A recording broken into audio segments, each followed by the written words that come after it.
We have a number of board members I see who are on the Zoom. So let me check with them. Let's see who we have. We have the chair of the board, one. Are you on both land use and economic? Just land use. Land use, So land use has a quorum, economic does not. Carol's here for land use. Carol's for land Who's use. gonna take notes tonight? Are you doing that, Ollie? Yes. Yes. Thank you.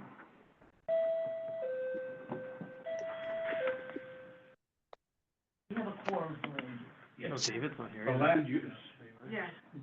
When Nick comes, we'll have a quorum on economic. All right, here is, what I would like to do unless somebody violently objects, sorry.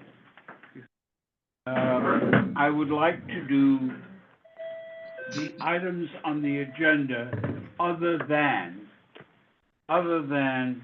the, City of Yes matter, because that will take a lot more time, I suspect. And what I would like to do is get the bits and pieces out of the way.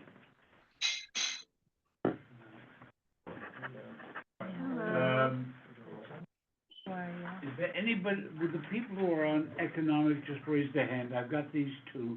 Okay, you have a quorum now with three. I didn't recognize you after that. I just said, I was like, now Nick's here, so that changes everything. I didn't get any. Sign in, we'll pass the sign-in sheets around. I'm okay. Signed in? Sort of. All right. Nick, what we're gonna do is do City of Yes last and get these other items out of the way. Okay. Sounds good. Artie, can you do a roll call? Okay. We'll start with economic development. Yep. Nicholas Fazio. Here. Campbell Privateer. Here. Constance Barnes Watson. Leah Gomez. Might be online. Is she online? Yeah. She asked for, Those who are online can She vote, was but they are not counted for granted purposes of immunity. a quorum. Rashida Hillard. Miguel Matos. Yeah. All right, we have a quorum for economic development. Let's do land use. Land use. Charles Merdler. Here. Marty Wolpoff. Here. Sylvia Alexander. Here. My name, thank you. Bob Bender. Here. Carol Blake is EC. No, I'm here. Oh. I'm here. You? Chong. Here. Fazio. Here. David Gelman. Omar Murray is EC. I'll check. All right. Daniel Rowan. Luca Sosa. Here. Laura Spalter. Here. Have a quorum. Okay. We have quorum on both committees. Madam Chair, do you wish to say anything? Julie? Yes, hello. Yep, you want to say anything? I just hope that we all come to a nice compromise this evening and it will be an interesting meeting. We wish you a happy and a healthy new year. With only Thank you, the good. same to you. Because I have the very bad habit, among other bad habits, of skipping the minutes, may I please do the minutes first? Have you received a copy of the minutes of the joint meeting of Land Use and Economic Development on December 5, 2023? Are there any questions, comments, or the like? May I have a motion to approve? I second. Any comments? All those in favor, please raise your hand. Please. Contrary minded, abstentions. Done unanimously. While we're at it, we'll do the, economic development This is the land use. joint. So it's joint, but we didn't last, it was in the minutes that we didn't have quorum last time, so we had to vote on the November minutes. Yes. So, so all those, has everyone received the minutes from the joint land use, economic development committee meeting in November? Is there any discussion on the minutes? Motion to approve. Second. All those in favor? Opposed? Any abstentions? Does Julia get to vote? No, No, she, Technically, she could, but she doesn't normally. no, not Julie, Julia. oh, yeah. It's online, if she's there, she can. Okay, She gets to vote. Julia gets to vote. Julie Gomez. Julia Gomez. When you see, she can vote. Julia, any opposition, any abstention? Sorry, Sorry, I was waiting to see if Noah had. Okay, minutes are approved by Economic Development for the joint meeting in November. Are there any electeds on? Yeah, Dinowitz, Assemblymember Dinowitz, I saw her. Jesse, yeah, Jesse Lara from his office. DCP is on.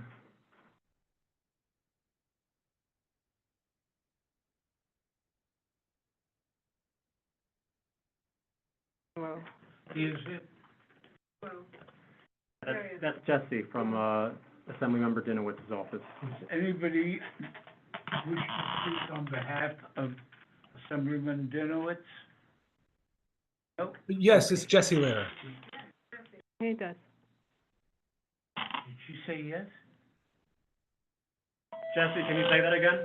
Yes, Jesse Lara here on behalf of Assemblyman Dinowitz's office.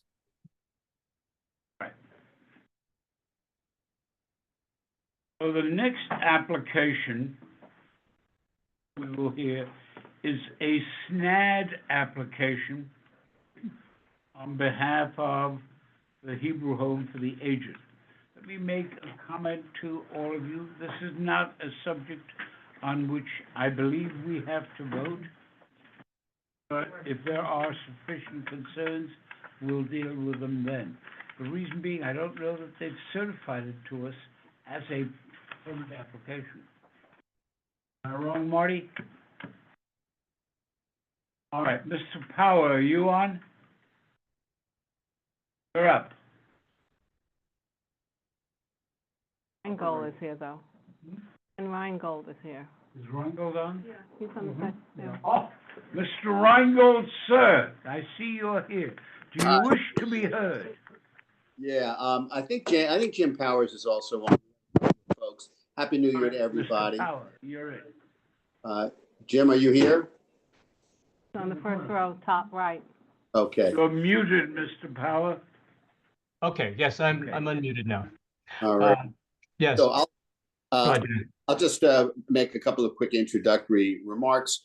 We're here because we are seeking a renewal of the special permit, which was granted in 2018, and obviously COVID kind of set us back. We've made a couple of minor modifications to the original plan. We've had some very good discussions with our community and our neighbors. I do believe that there's a general sense of support, and I'll certainly have Jim and our architect go through the minor modifications that we're seeking to put through.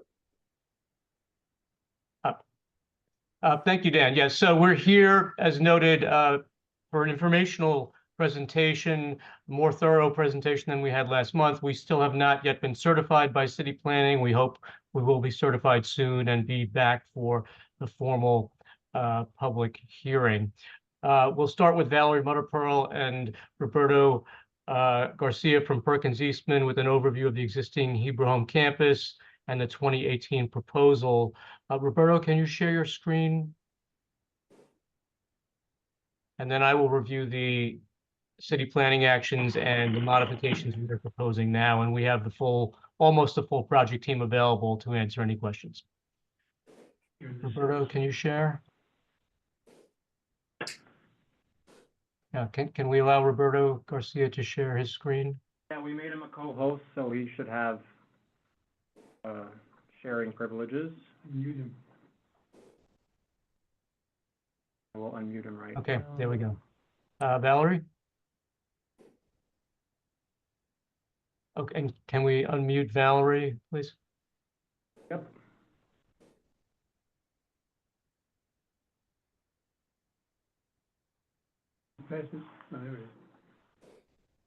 Thank you.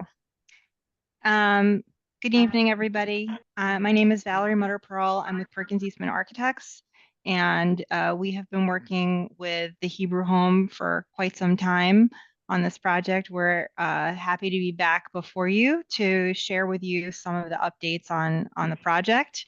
And with that, we'll jump right into it. The only professional in my 30 years on the board who is happy to be back with us. You're welcome. Well, we've been working on this project for quite some time, so we're excited to be hopefully nearing the finish line, and help the Hebrew Home realize all of their thoughts and dreams and all the careful planning, the realization of the careful planning that's gone into this.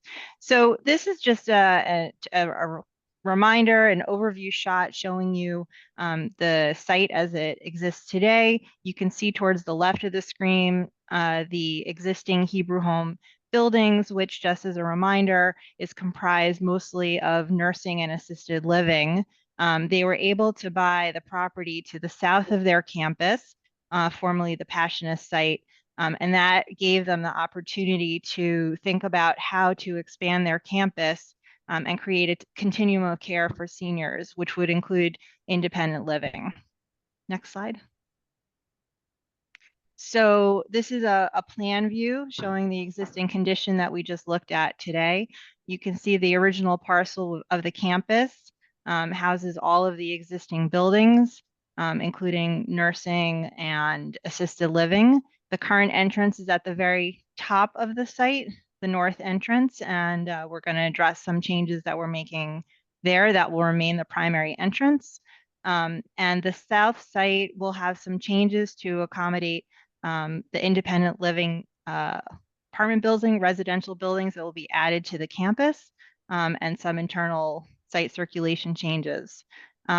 Just also to note and orient you, the Goldfine Pavilion, which you'll see on the next slide, that is the spot where we'll be removing a building from the existing plan to accommodate the new independent living units. Next. So this is the site plan that you saw in 2018 that was approved. It shows the outline of the new construction. There, you might remember the conception for the residential buildings was in 3 wings, the tallest of which would be no higher than the Resnick Pavilion, which is at the top of the site when you enter, and then they would step down in height. And they were oriented so to create with low pieces in between them to create view corridors out to the Hudson, trying to give not only the residents that will enjoy living here, but the existing residents views out to the Hudson and the Palisades, with the majority of the site and the land that was acquired being left for natural land and sort of outdoor recreation. Next. So this is the same view that we looked at when we first started, and you can see the buildings that are being proposed inserted. We've spent a lot of time, careful consideration about the character and making these residential buildings attractive, both not from the ground level and the facade, but also how they will look as being seen from some of the residents that, because of the topography of Riverdale, are looking down. I think Jim and my colleagues will address that further in the presentation. Thanks. So I'll just to review the actions and approvals in 2018 were a special permit per zoning section 74901 to allow a long-term care facility in the R1 district on the South Campus. That use is actually as of right in the northern R4 portion of the campus. There was also a series of authorizations under the SNAD regulations to modify topographic features, alteration of rock outcroppings, modification of tree preservation requirements, and modification of height and setback in the R4 district.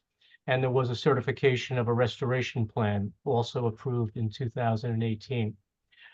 In fall of 2022, we filed an application with City Planning to renew the term of the special permit and the SNAD authorizations for an additional 3-year term. That application is still pending. And we have now submitted a draft application to modify the project in certain respects. We believe the modifications are minor and represent improvements to the site plan. This is the revised site plan that we are proposing. The changes are hard to recognize. On the site plan, there would be no increase in floor area or in the total number of units on the project.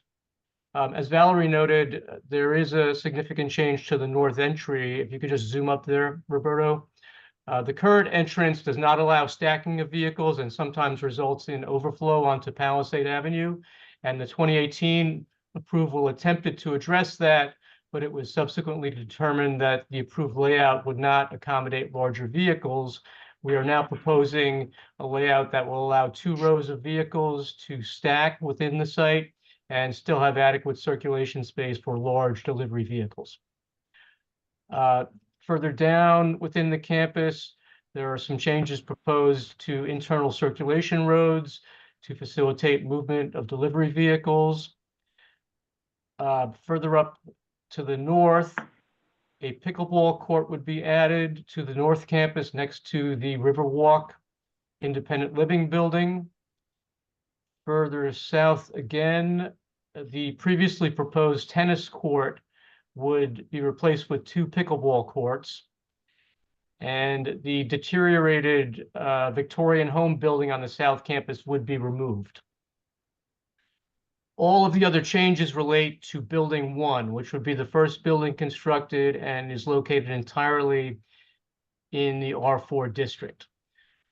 First, there would be a slight shift in the footprint of the building, 3 feet 6 inches to the north, in order to accommodate a thickening of the walls for energy efficiency purposes. There'd be no net increase in building footprint or floor area. Next, there would be some additional excavation under the parking garage for Building 1. No change in the footprint of the excavation, just an additional 4 feet 6 inches or 2 feet 5 inches of excavation to accommodate stackers and an increase in the parking capacity in the garage from 71 to 138 cars. There would be, and you can see the additional depth there and the stackers. There would be minor changes to the Building 1 exterior, including bay windows and balconies to enhance the outdoor access of the residents. Next, there would be a rooftop terrace and a small event space for residents and additional rooftop equipment. These elements would be below the previously approved maximum building height of 139 feet 8 inches.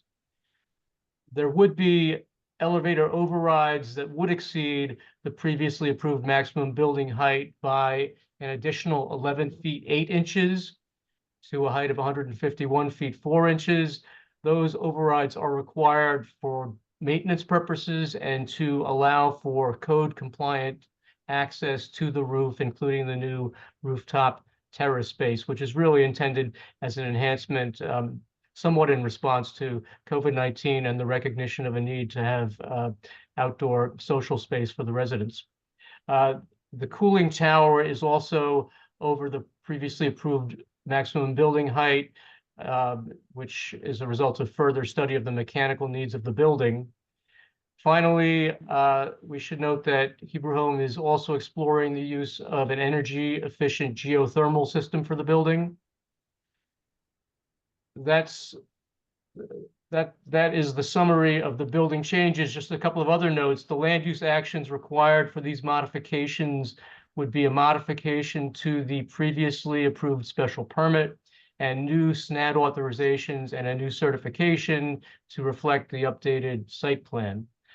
As we mentioned last month, we've been in discussions with the local community groups about the modifications and an update to the memorandum of understanding that we entered into in 2018.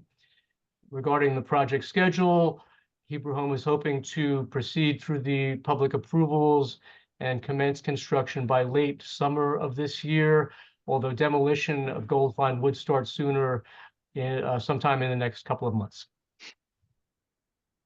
Thank you very much. Rita? Paulson? I think you have to Yes, unmute sir. yourself. I have done You're so. on. Can you? Okay, great.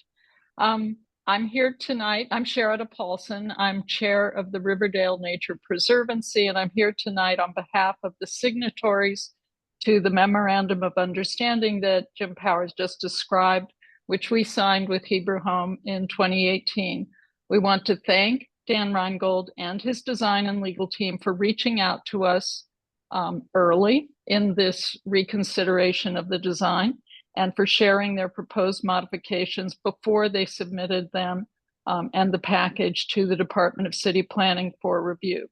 We responded to their presentation in a lengthy email, which I will not bore you with, in the early fall, noting that the plan modifications, including the increase in height to accommodate the elevator, bulkhead, and community room, would not meet with our objections, subject to the final plans, the review by the community board, and ultimately the City Planning Commission. We did specify that the height increase should be limited to the location proposed and that no comparable increase occur on the R11 or former Passionist portion of the site in phase 2. And that 2 items that were deferred during the initial review and subject to the Memorandum of Understanding be moved forward. And those 2 items were replacement of the chain link fence on Palisade and that the community board hopefully would appreciate a planning process to address the proposed provision of public space on the south lot connected to some future relationship to the Riverwalk. Upon receipt of the filing documents from the team that were submitted to the Department of City Planning, some additional questions have been raised by an adjacent homeowner and the Sigma Place residents regarding the proposed change from tennis to pickleball courts and the proposed removal of the existing house at the south end of the property. As these community members are identified in the restrictive declaration filed at the time of the approvals, we also request that those items be further detailed in the filing documents, again, subject to the city planning review. It is our understanding that we will amend or modify the Memorandum of Understanding subject to the actions of this community board and city planning in a positive way to see an improved design package. And we do agree that the modifications shown for the building on your screens is an improvement. And a lot of that is due to the city's adoption of sustainable roof requirements and access to more portions of buildings. And we think that this is very responsive. And we would like to see the improved design package move forward to fruition, subject to all the reviews that must go forward during the public process. And this is a statement jointly signed by the Riverdale Nature Preservancy, the Skyview Co-op, Sigma Place residents, and the Riverdale Community Coalition. And I believe the Skyview team is not actually on this, but Sigma Place President Ann Shamoon is here, and Jennifer Klein, I believe she's in an airport, but she's on the Zoom. Ms. Shamoon, do you have anything to add? Thank you, Chairman Myrtler. And thank you, Sherida, for your beautiful summary, which encompasses much of what we discussed. I think what Sigma Place is concerned about is, and I don't believe it was addressed in the meeting that we had with you, Dan, Jim, and Valerie, the switch of the tennis courts to pickleball courts. Sigma is concerned about noise, and anyone who has been paying attention to pickleball at all over the past years knows that everyone who's living near pickleball courts are complaining about the fact that the noise is unbearable. So I don't know. I mean, I've played pickleball. I don't know what it would be like to live next to a door to a pickleball court, but I am concerned that those tennis courts are being switched to pickleball courts. And I know that the people that live on the easement off of Palisade Avenue and the people who live on Palisade Avenue, the couple of homes on Palisade Avenue, are also really concerned about that. We're concerned about, in general, sorry, we have a dog that's noisy. That's one of our concerns. But noise and light. You know, every time an ambulance goes past, our dog howls. So and that's funny, but more ambulances and more noise from pickleball, lights on the pickleball court, all of that would be a real diminishment of this neighborhood. And that's what we're concerned about. There may be ways to remove it, but I don't know what they are. Is that it, Ms. Shamoon? Yes, thank you. Ms. Klein, is she there? Jennifer? All right. Karen Argenti.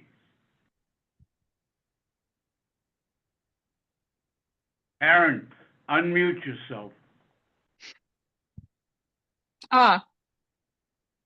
Chair Merdler? Yes. Chair, I have a message from Jennifer Klein. She's unable to speak from where she is, but she stands by my statement that I offered. Very good. Thank you. Thank you. Ms. Argenti, you're on. Yes, hi, thank you. I was wondering if there was a difference in the impervious surface from the first plan to this new plan, and if so, how much? Oh, good. And has that been incorporated in the stormwater pollution prevention plan? You don't have to answer, you can just let us know the next time. Well, Anything I will else, Karen? I'm sorry, I didn't hear. You wanted to know if there was any change in the impervious surface. Yes, And what is it? But we have Tim Lavin on from AKRF. Tim, are you there?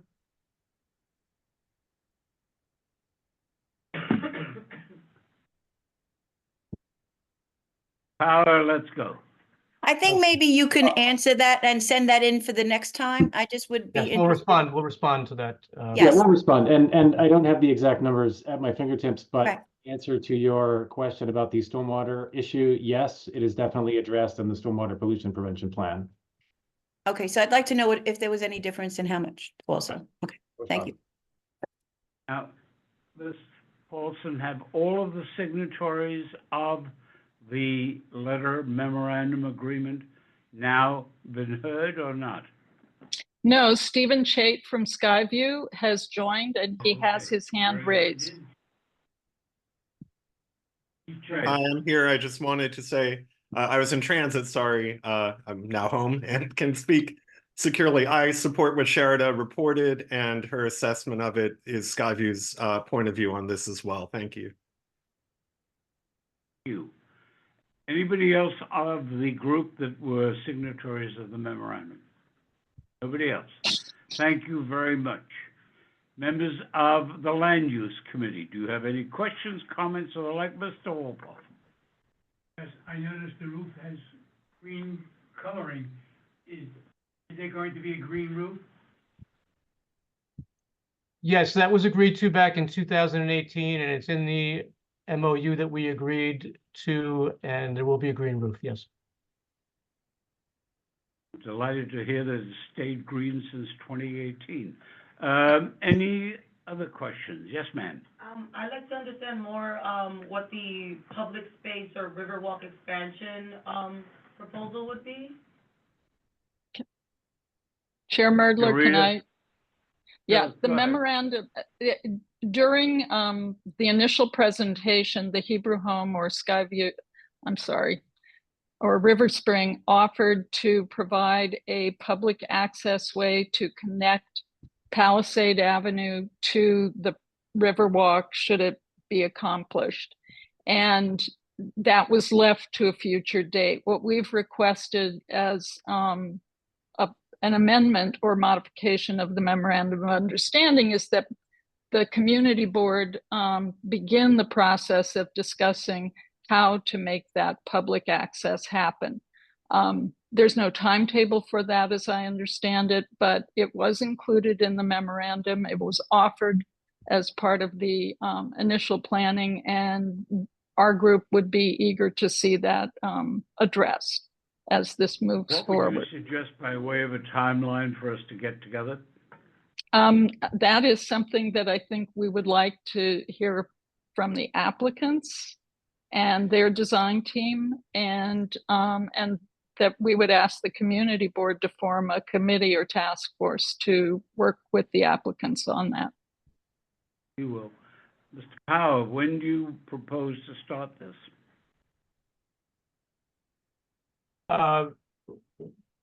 We can get back to the committee about that. We're very happy to start the conversation as soon as it's feasible for everyone else. When?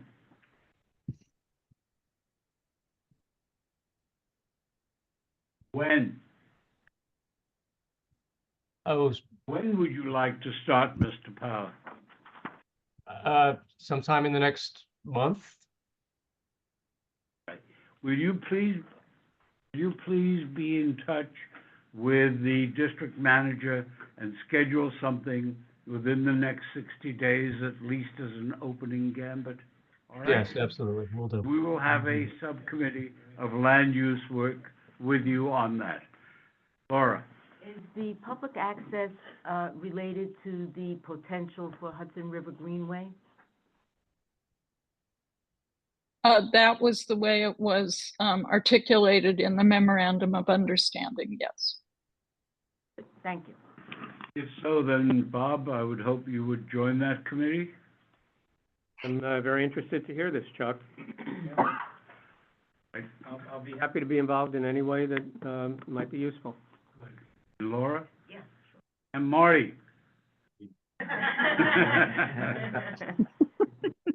All right, so we have the beginning of the committee. Anybody else who wants to join that from land use, please let me know. All right, those are your three members so far. Mr. Bender, Ms. Spalter, Mr. Wolpoff. Okay. Marty, it's one of the advantages of early retirement. Is there anybody else who has any question from the Land Use Committee or the Economic Committee? Hearing none, do we have to take any action tonight? I don't think so. I thank you for your courtesy. We may ask to get back to you, and we will start the process of doing the public access, all right? Yes, thank you very much. The next item on the agenda is going to be a little bit complicated, so I have to give you some background. We have received really a significant number of communications from people in the community surrounding the projects that are in and around the Van Cortlandt Jewish Center that is supposed to be in some form or another acquired and redeveloped. Premises involved, as we understand it, are a development at 69 Stevenson Place, 71 Stevenson Place, 3862 Sedgwick Avenue, 3874 Sedgwick Avenue in Van Cortlandt Village. And those are the ones that we are told have some context here. There are a number of letters, and as one would guess in the beginning, they raise a number of questions and problems.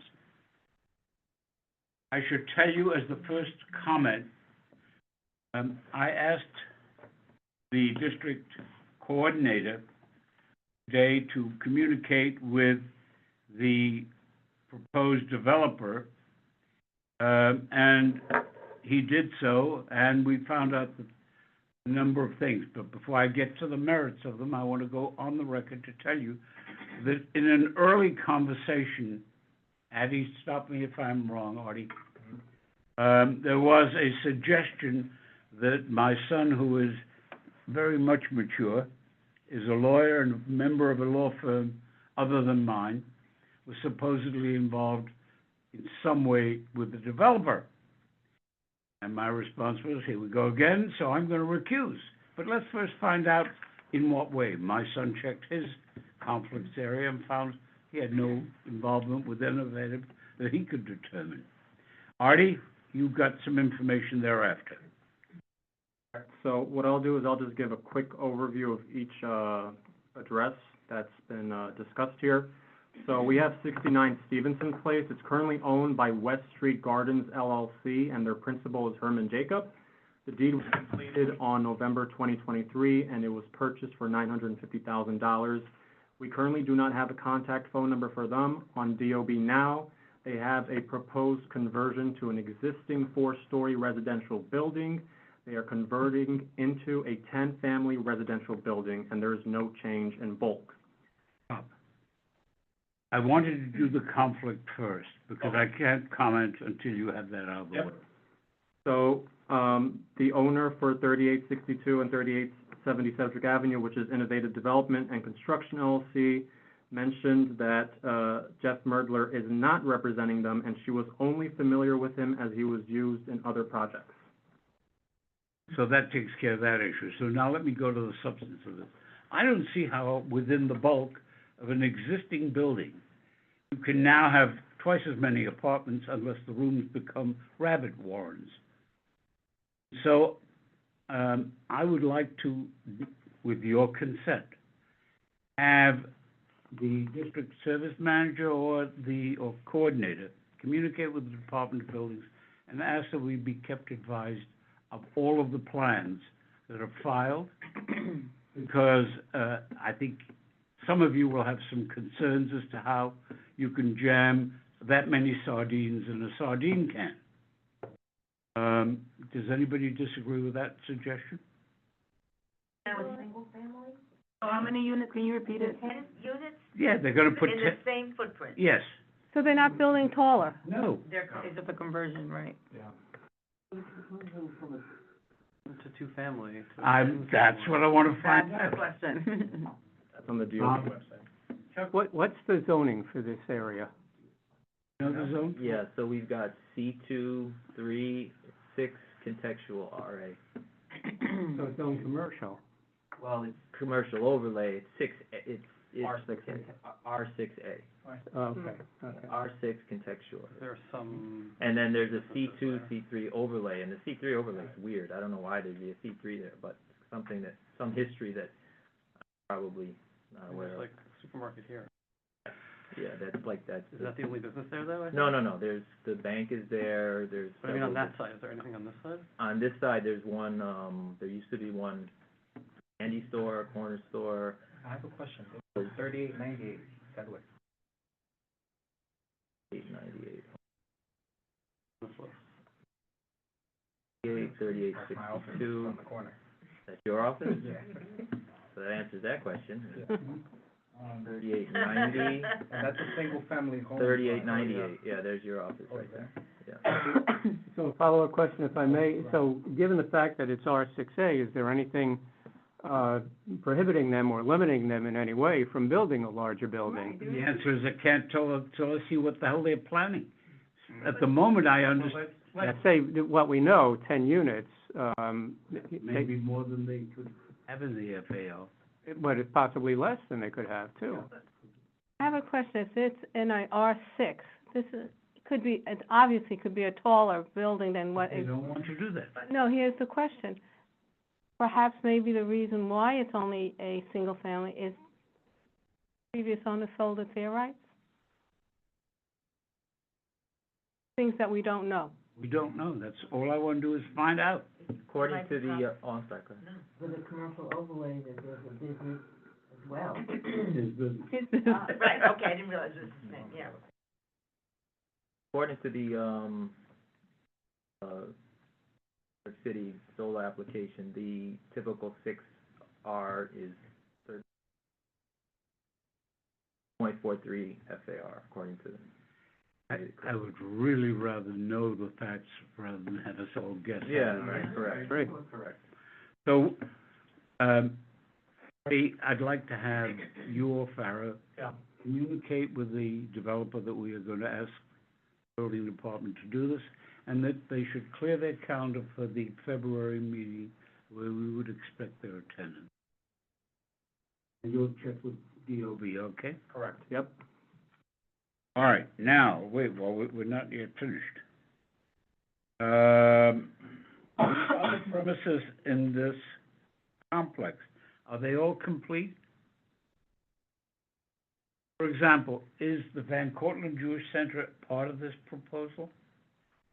Not that we know of at the moment. It's still owned by the Van Cortlandt Jewish Center. So Innovative does not own the Van Cortlandt Jewish Center. They only own 3862 and 3870 Sedgwick Avenue. And then there's a separate developer for 69 Stevenson Place. Innovative owns 3862, right? Yep, and 3870. Artie, you're saying 3870, but what our agenda says 3874. Are they the same building? So 3874 was the former library, and it's currently owned by 3874 Sedgwick Realty LLC, which is located at 9 St. James Place, Hempstead, New York, 11550. That was sold in 2017.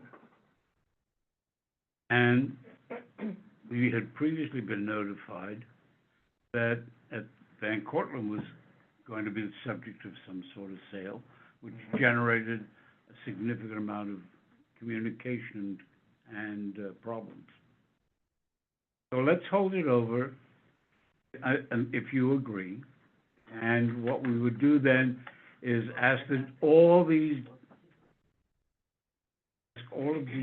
owners and units in writing to make their plans to have somebody here. All right? Dr. Abba Leffler has his hand raised. He's the one that brought it up. Yes,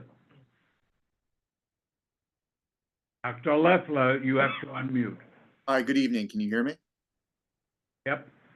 I would just like to briefly add that you asked a question, Mr. Chairman, about the Van Cortlandt Jewish Center. My understanding is that they are interested in selling to Innovative, and they are in talks to do that. That is what I too have heard. All right, who was the first one? Nick, are you there? Unmute, please. Oh, before you speak, just a moment. Does any member of the Land Use or Economic Committee wish to be heard on this? I have questions. All right, Nick, you're it. Yes, good evening. My name is Nick Chavarria. I'm a resident of Giles Place. I've been living here for 23 years. And I would like to respond to the chairman's statement of, I don't know how you could get 10 units in a two-family house. And I will say that on our street, up the block from me, there was what seems to be a single-family house from the outside converted into living space with 10 units. I'm not passing any kind of judgment on that. It just seems a little tight for me. I wouldn't want to be in that situation, but I do want to just bring it to your attention that in our neighborhood, we're already seeing that kind of conversion going on.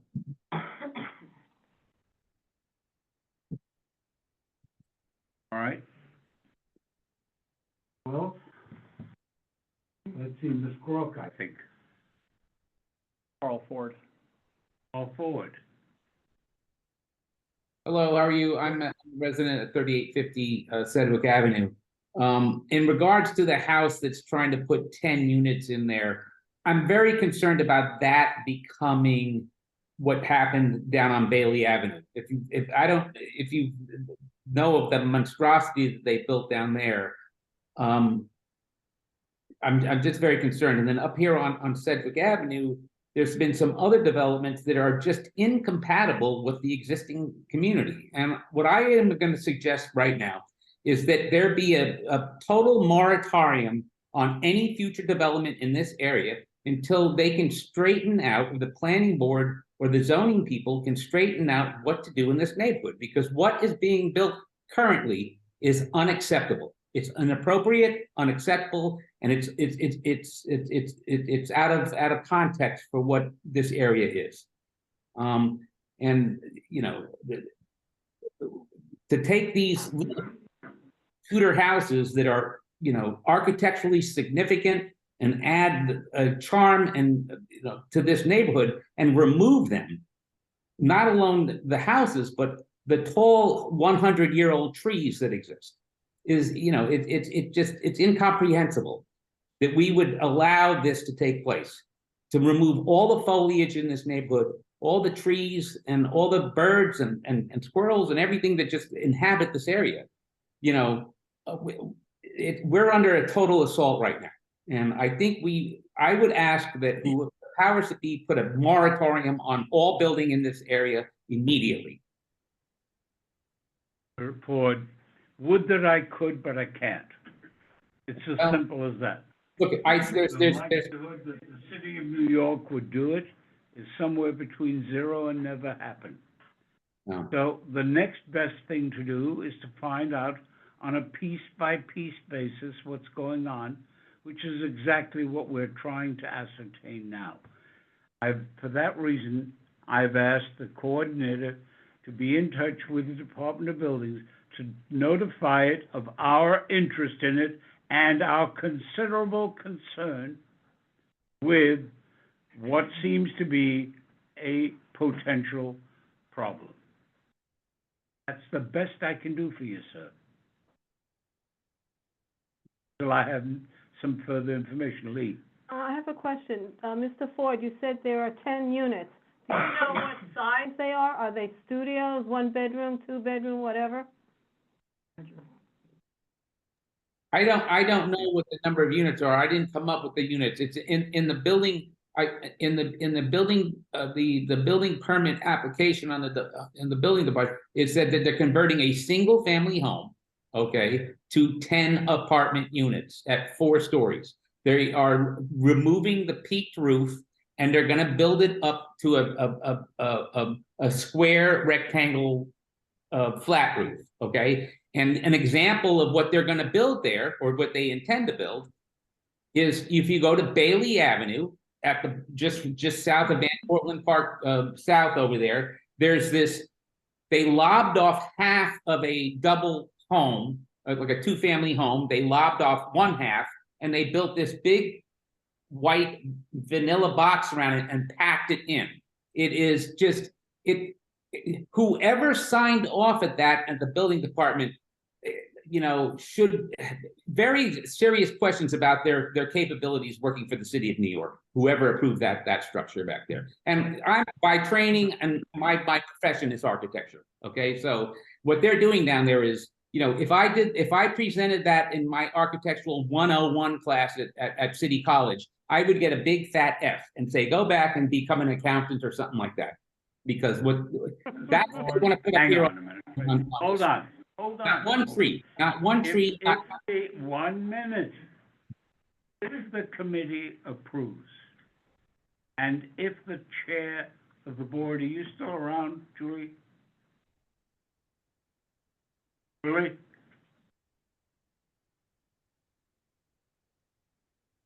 Is she? Julie?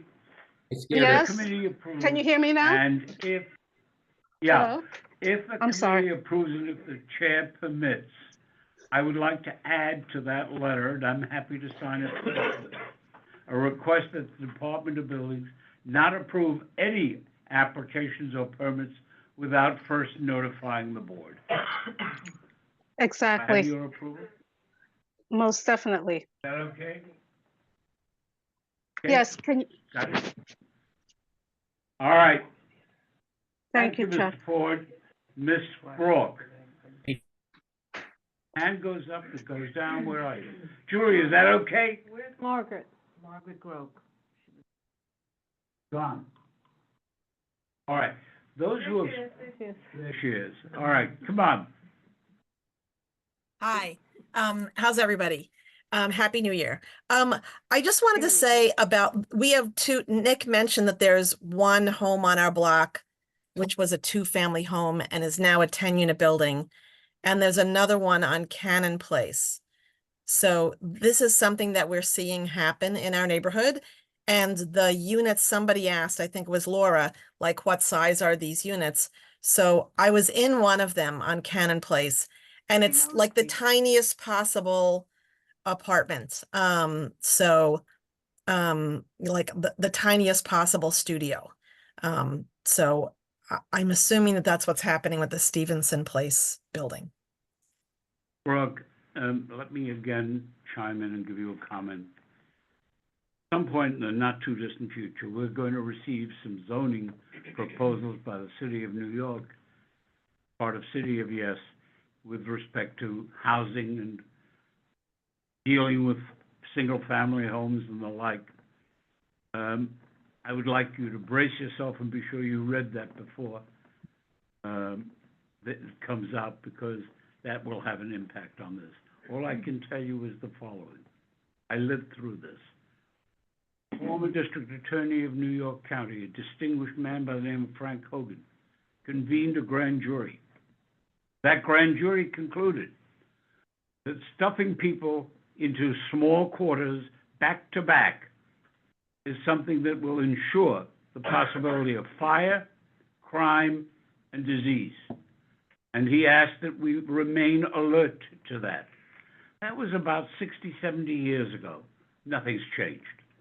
So it is why I have focused as I have, and as you know, I have done this before on this kind of situation. We will pay attention, I assure you. Anyone who has not spoken? Okay, I think everybody has except Nick. Nick, is your hand up? He spoke. Yes, my hand is up. So I wanted to piggyback off of what Mr. Ford said. We have a neighborhood association, and Margaret is also, she actually runs the organization for us. But one of our members looked into the zoning laws of New York and wrote a small synopsis about the changes that we're witnessing in our neighborhood. And if you'll indulge me, I just want to read a small portion in order to make a point to back up what Carl and Margaret have said. And it goes like this. On September 28th, 2004, the New York City Department of City Planning approved the rezoning all or portions of the 15 blocks of the northwestern Bronx neighborhood called Van Cortlandt Village. And the zoning changes aim to preserve the community's low-rise, low-density character by ensuring that new development is compatible in scale both with the 1- and 2-family detached homes that prevail in parts of the neighborhood and with the more diverse housing stock in others. The area is predominantly low-density residential with a significant number of 1- and 2-family detached and semi-detached homes. Even the multi-family apartment buildings in the area are seldom taller than 70 feet. So what I want to emphasize here is the concept of low-rise, low-density character of our neighborhood. And over the past couple of years, those of us who live here have been witnessing a very dramatic change happening at a very quick pace. On on various blocks in our neighborhood. And if it was one or two buildings, it wouldn't be a concern, but it's like one on every block, nearly. I'm exaggerating a little bit to make a point. So I guess my question as a resident here, based on these this approval that was put in place by the city, my question is there a ratio? Is there a limit that the city allows developers to come in and transform a neighborhood? The city's document said that they want to preserve the character of the neighborhood. So what point do we draw the line and say, well, if we go past this line, the neighborhood will lose that character? So that's my point. What's the limit and how can we enforce it? There is none. There is none. And if things continue down the path they're going, there will be nothing at all. Mr. Brower, you're it. Okay, thank you very much for hearing me out. I live at 3850 Sedgwick Avenue. I happen to be one of the fortunate ones that in our building, we have a parking lot in the back. Doesn't accommodate everyone, but again, fortunately, I have a space. On the years when we have not, it's been challenging to find a spot on the local streets. They're heavily congested and there are no fights, fortunately, but tickets are often given out because people are finding any place to park just for the night so they can get home. So my question has to do with the buildings increasing their occupancy and yet not allowing for enough cars for those new tenants and simply adding more congestion to an already congested area. If I could couple that with the fact that adding more tenants to the area is also going to add more congestion. There's a public school on Sedgwick. It faces Sedgwick Avenue, but it's between Governor and off the top of my head, I can't remember the other one. Stillman Street, I think it is, might be. Hillman. Thank Hillman. you. Yeah. Hillman, that is correct. Thank you. So the school buses double park. So now the 2.5 lane becomes a 1 lane or 1.5, making it very difficult for traffic to get by, but adding to the congestion. It happens in the morning, in the afternoon. It's not bad, but if you're adding more congestion, more vehicles, more cars, you're adding more wait times, you're creating more traffic, and it adds more frustration to tenants who are already here in the area. Not that I don't want to see more people come in, it's just that this problem of congestion would be eliminated if nobody else had more cars. And I don't think that's realistic. So I don't know how that can be addressed. I didn't know if maybe there's a report or a study that's been done, environmental study that would include that aspect of the area. You are focusing on one side of a coin. The other side of the coin will come up with the third part of City of Yes, where the claim is we need even more housing. And anywhere we can jam them, we should jam them. And we really don't need R1 zoning and single-family homes for that purpose. I'm not prejudging the issue. It will be on before this board and this committee sometime in the next few months. But you should be prepared for it then. It will come up. We are aware of the point that you've made.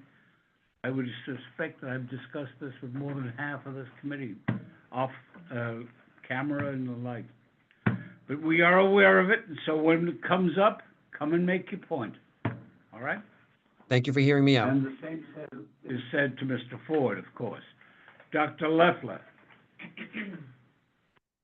Hi, thank you for recognizing me again. I wanted to just add one piece of information and then make one more comment. Regarding 69 Stevenson Place, I did see the workers who have already commenced the interior demolition of the building. So they have already ripped out all the copper piping and whatnot inside of the house already. As best as I could understand, they were saying the plan is to add 2 floors on top of the existing structure. All right. There's obviously an inconsistency in what we're being told and what others are being told. which is why I have suggested, and the committee has indicated its general concurrence, that the letter to the Department of Buildings state that we respectfully request that they not approve any applications, any permits or the like, without first notifying the committee. Thank the you. board. Thank you. Now, If the I- last speaker on this is Laura Chenbin. Thank you. I'll show myself so you see who I am a little bit. Hi, thank you. I'm very encouraged by your response today, and I feel a little bit of a good heartbeat here, because I think that things have been happening perhaps without everyone being involved. And I'm not opposed to growth, but I think we really want to look at smart growth, and smart growth has to do with maintaining a balance between building and having open space, having green space, and also having parking, which might, for a while, we lived actually in the DC area, and there's considerably more building of public parking, particularly around the ends of transportation lines. And one of the things that we're seeing and why our neighborhood is so valuable is that we have access to so much transportation. With congestion pricing, we already have this happening, and it will only get worse with congestion pricing, is that people are coming from north of the city and parking in our neighborhood in order to access public transportation to get downtown. This is only going to increase. And so I know this is not an immediate issue, but I think one of the things we should be thinking about as we look at hopefully building a collaboration or collaborative perspective on how to do smart growth in our neighborhood is also how do we address this question of parking, perhaps public parking, and dealing with the influx of more and more cars into our neighborhood in order to access public transportation from here. So I just want to put that on the table as part of what we will need to deal with as we go forward. Thank you. I think that deals for the moment with the issue on these buildings. And again, that letter, by the way, Artie, should cover each of them. Mr. Wolpoff, before you leave us in slumberland, can you give us a report on Stag? You're not picking on me. We have not yet set a meeting up for January. Building, as anticipated, should have been finished, but they were delayed because of window work that was done out of state and not delivered. And as a result, they used that time to make some changes to the building. I believe I've discussed this before. The statue in front of the building. As soon as their window work is fixed, as soon as Con Ed approves the motorization of the elevator, all those outside things will be disappearing. And so the target, close to the end of this month, that they will complete the construction phase. Any questions? Bob? Just out of curiosity, what is the statue of? They told me, but I forgot. I know Dave and I had suggested they find a local sculptor that would be in keeping with the idea of community, but they seem to have found the commercial guy somewhere else. So, don't remember what Kate said. They're available, right? Only for Play-Doh. All right. Thank you, Marty. So we now turn to City of Yes, and let me set up for you a thought as to how to deal with this, because there are two committees here.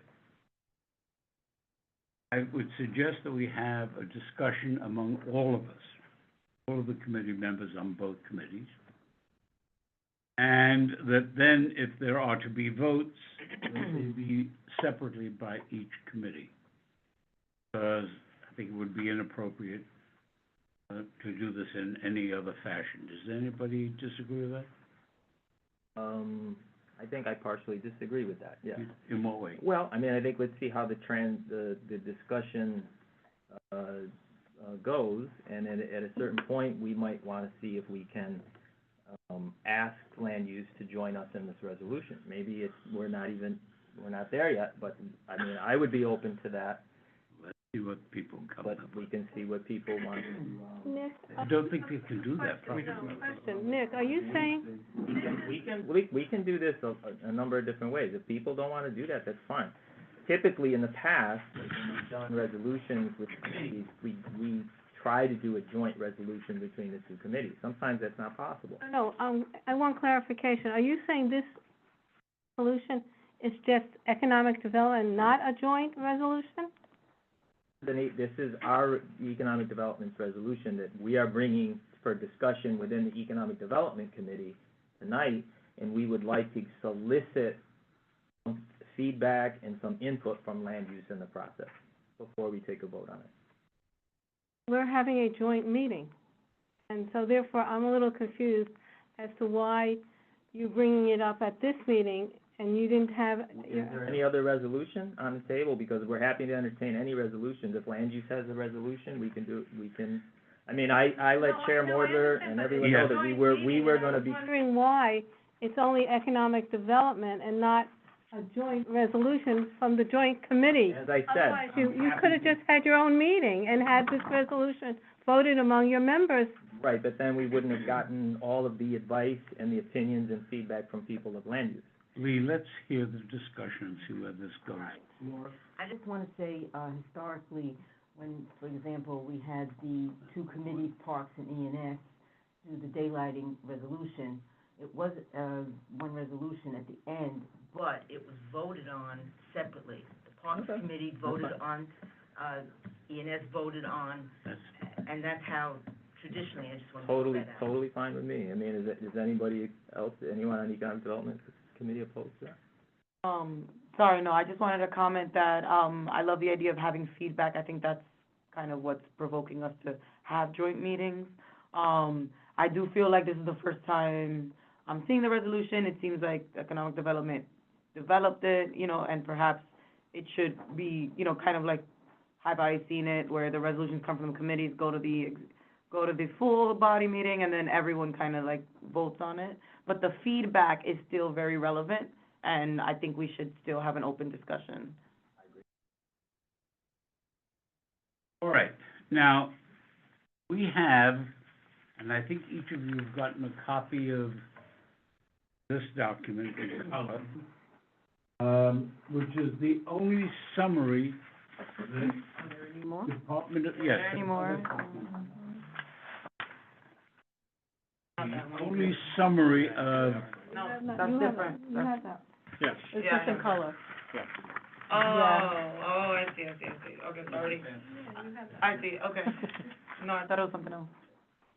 This is the only summary that the Department of City Planning could point us to in terms of what the components are of this tranche of City of Yes. This despite the fact that City Planning asked us to vote separately or give us separate comments on each tranche of it. It doesn't facilitate it as much as I would like. But let's see if anybody has any preliminary comments with respect to any portion of the economic proposal. We're talking about this presentation? We're talking about this? Oh, okay. I think, One is what you're holding in your left hand now. this is developed by City That's Planning. a city planning document. Are we discussing this before this? No. Let me say, that is an attempt to reconcile concerns as between some people on the document that you have there. The ultimate document that we're asked by city planning to vote on is something that embraces each of the components of what you have in your right hand. So we'll talk about anything you want to on the subject, okay? Okay, great. So one of the things, we can definitely talk about it in the City of Yes in general terms in each of those proposals. But I just want you to know, this is our third joint land use economic development committee meeting. Typically, we're meeting with business owners and doing the normal business of the Economic Development Committee. Because we took this responsibility very seriously to provide the city with our recommendation, we decided with, obviously, Chair Mordler and the land use, my colleagues on the land use committee's agreement to have these joint meetings. In the process of those meetings, we got lots of feedback and lots of information. We then went back to the city of Yass for economic development and all of those 18 proposals, and we tried to create a compromise agreement or a compromise resolution based on the feedback that we got. And that's what the resolution is in front of you. And I think if we go through it in detail, I think it's going to answer the vast majority of concerns that were brought to our attention. It's not going to address everyone's concerns. And it's not going to be everything that everybody wants, because we had, quite frankly, members on the Economic Development Committee that I had to convince to try to draft a compromise resolution. I also had discussions with Chair Mordler. I had discussions with Vice Chair Marty Walpog, numerous other members of the Land Use Committee. So that's what is in front of you now. That doesn't mean it's a perfect document, but I think it will address many of the issues that we will raise, whether we do the resolution first or we do the City of Yass for Economic Opportunity, sort of generally speaking. Let me tell you why I've tried to focus. So I have no preference, however you want to do it. Let me tell you why I tried to focus it. Obvious that not everyone has had an opportunity to read City of Yass as proposed by City Planning. And I can't blame them. And it's fairly obvious to me that those who have read it have views, and hopefully they've communicated them with Nick in terms of trying to put the pieces together as best they can to accommodate some form of resolution that's a compromise if it's possible. Let me try and show you what I have as a comment, and then you can see where I am. You will turn to Goal 1 document. You will see the city's summary of it. I have questions, not opposition, questions. All right?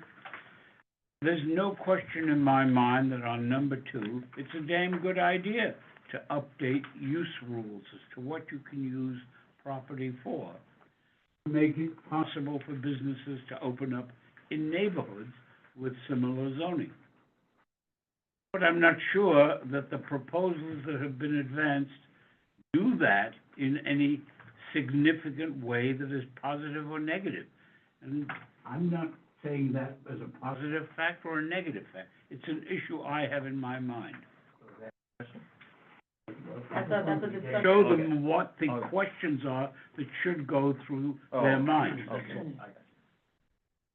There's number 3 is enable more small-scale production.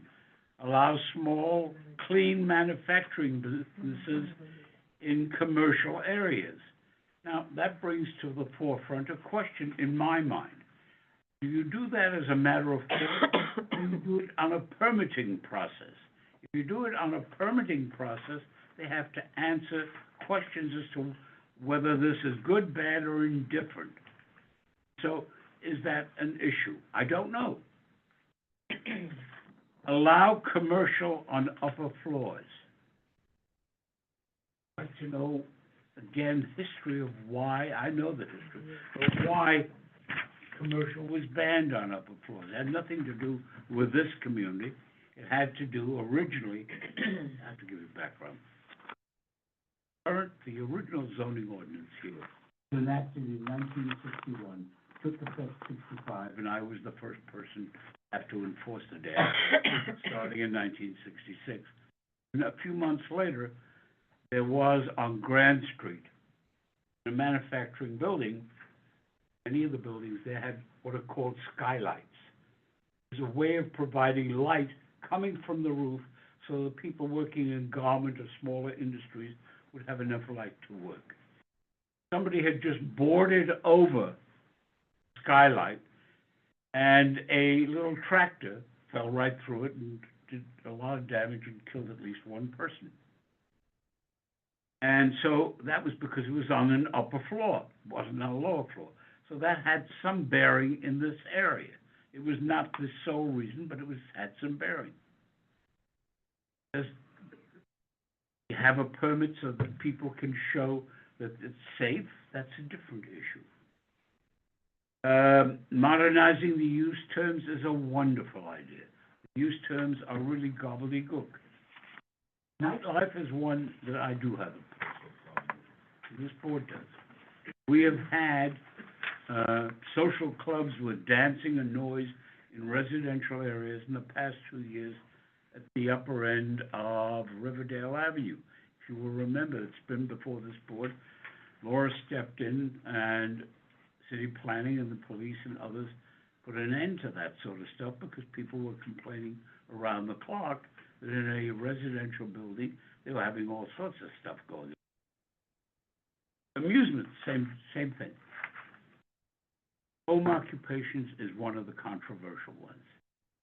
There are people who believe that this is going on so much anyway nowadays. People doing hairdressing in houses, people selling jewelry in houses and the like. Why not legalize it and thereby expand the economic base? Others say, I don't want it in my building. I live in an apartment house, not in a commercial building. An issue for people to make their own minds up on. One that is something that specifically was focused on by this draft resolution was the NYCHA one, which is an attempt by the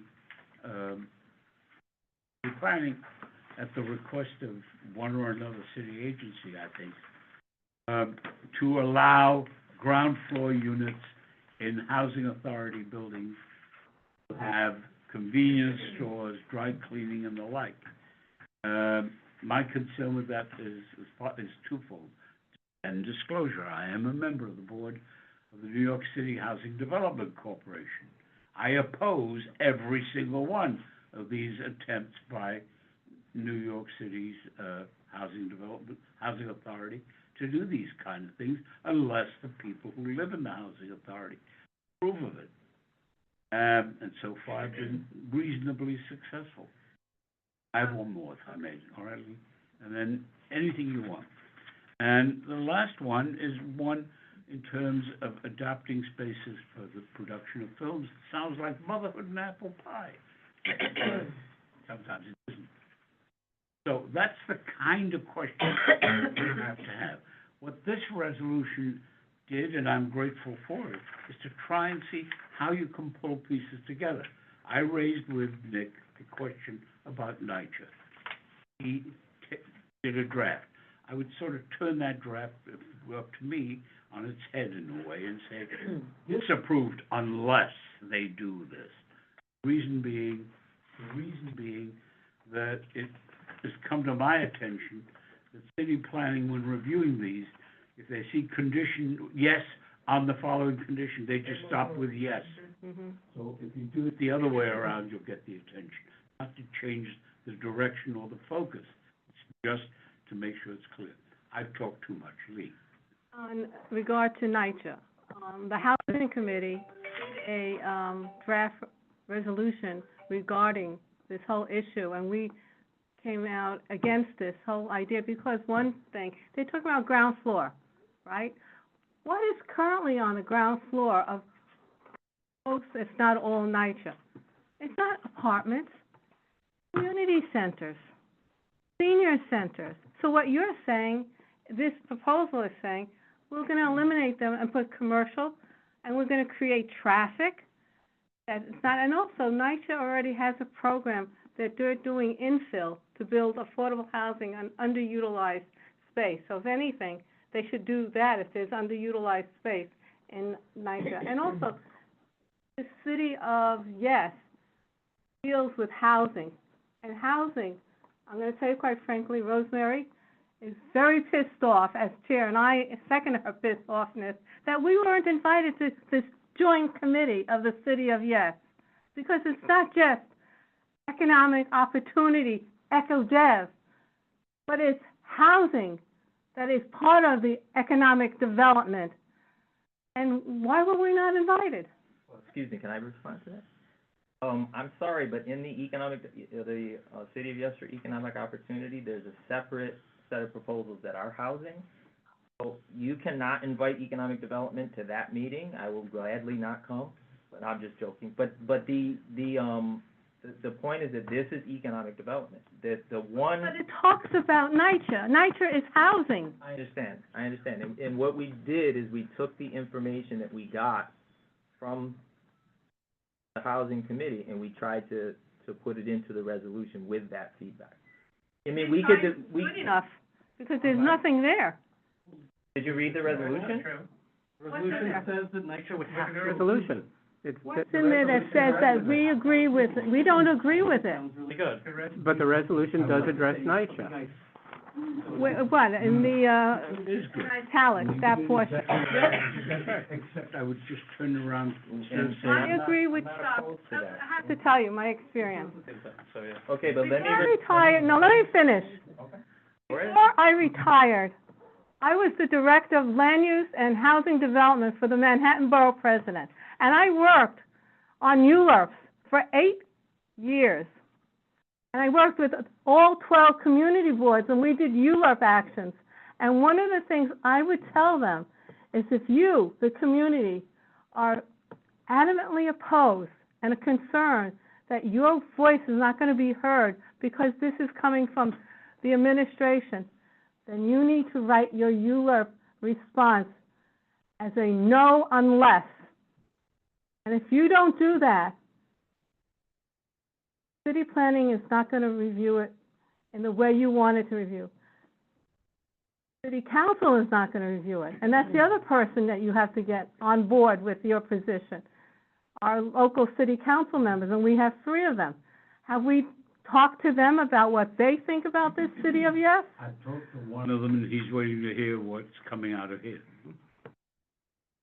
You say that Nick has said that he has no problem turning it, am I wrong? No. He I has don't have, no as problem long as turning there's no objections from the other members of the committee, I don't have a problem with rewording. No, unless. No, unless, instead of yes, unless. Right. Right. Agree. Yes, and that's Otherwise, that's it's not the a- same, really the same. Yeah, I mean, the point They don't was. read it the same way, that's the They problem. don't. Right. They won't read it the same way. So we can definitely reword that. Yeah, no, I agree with that, because If it's yes, they will ignore the rest. If it's no, but then you say there are these conditions, they will look at that and take it out, you know what I mean? Because they're gonna be changes down the line, so flipping it.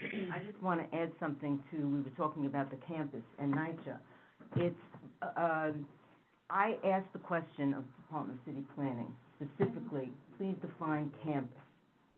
And a campus is, 1.5 acres of land that is owned by one owner, and, that's a campus.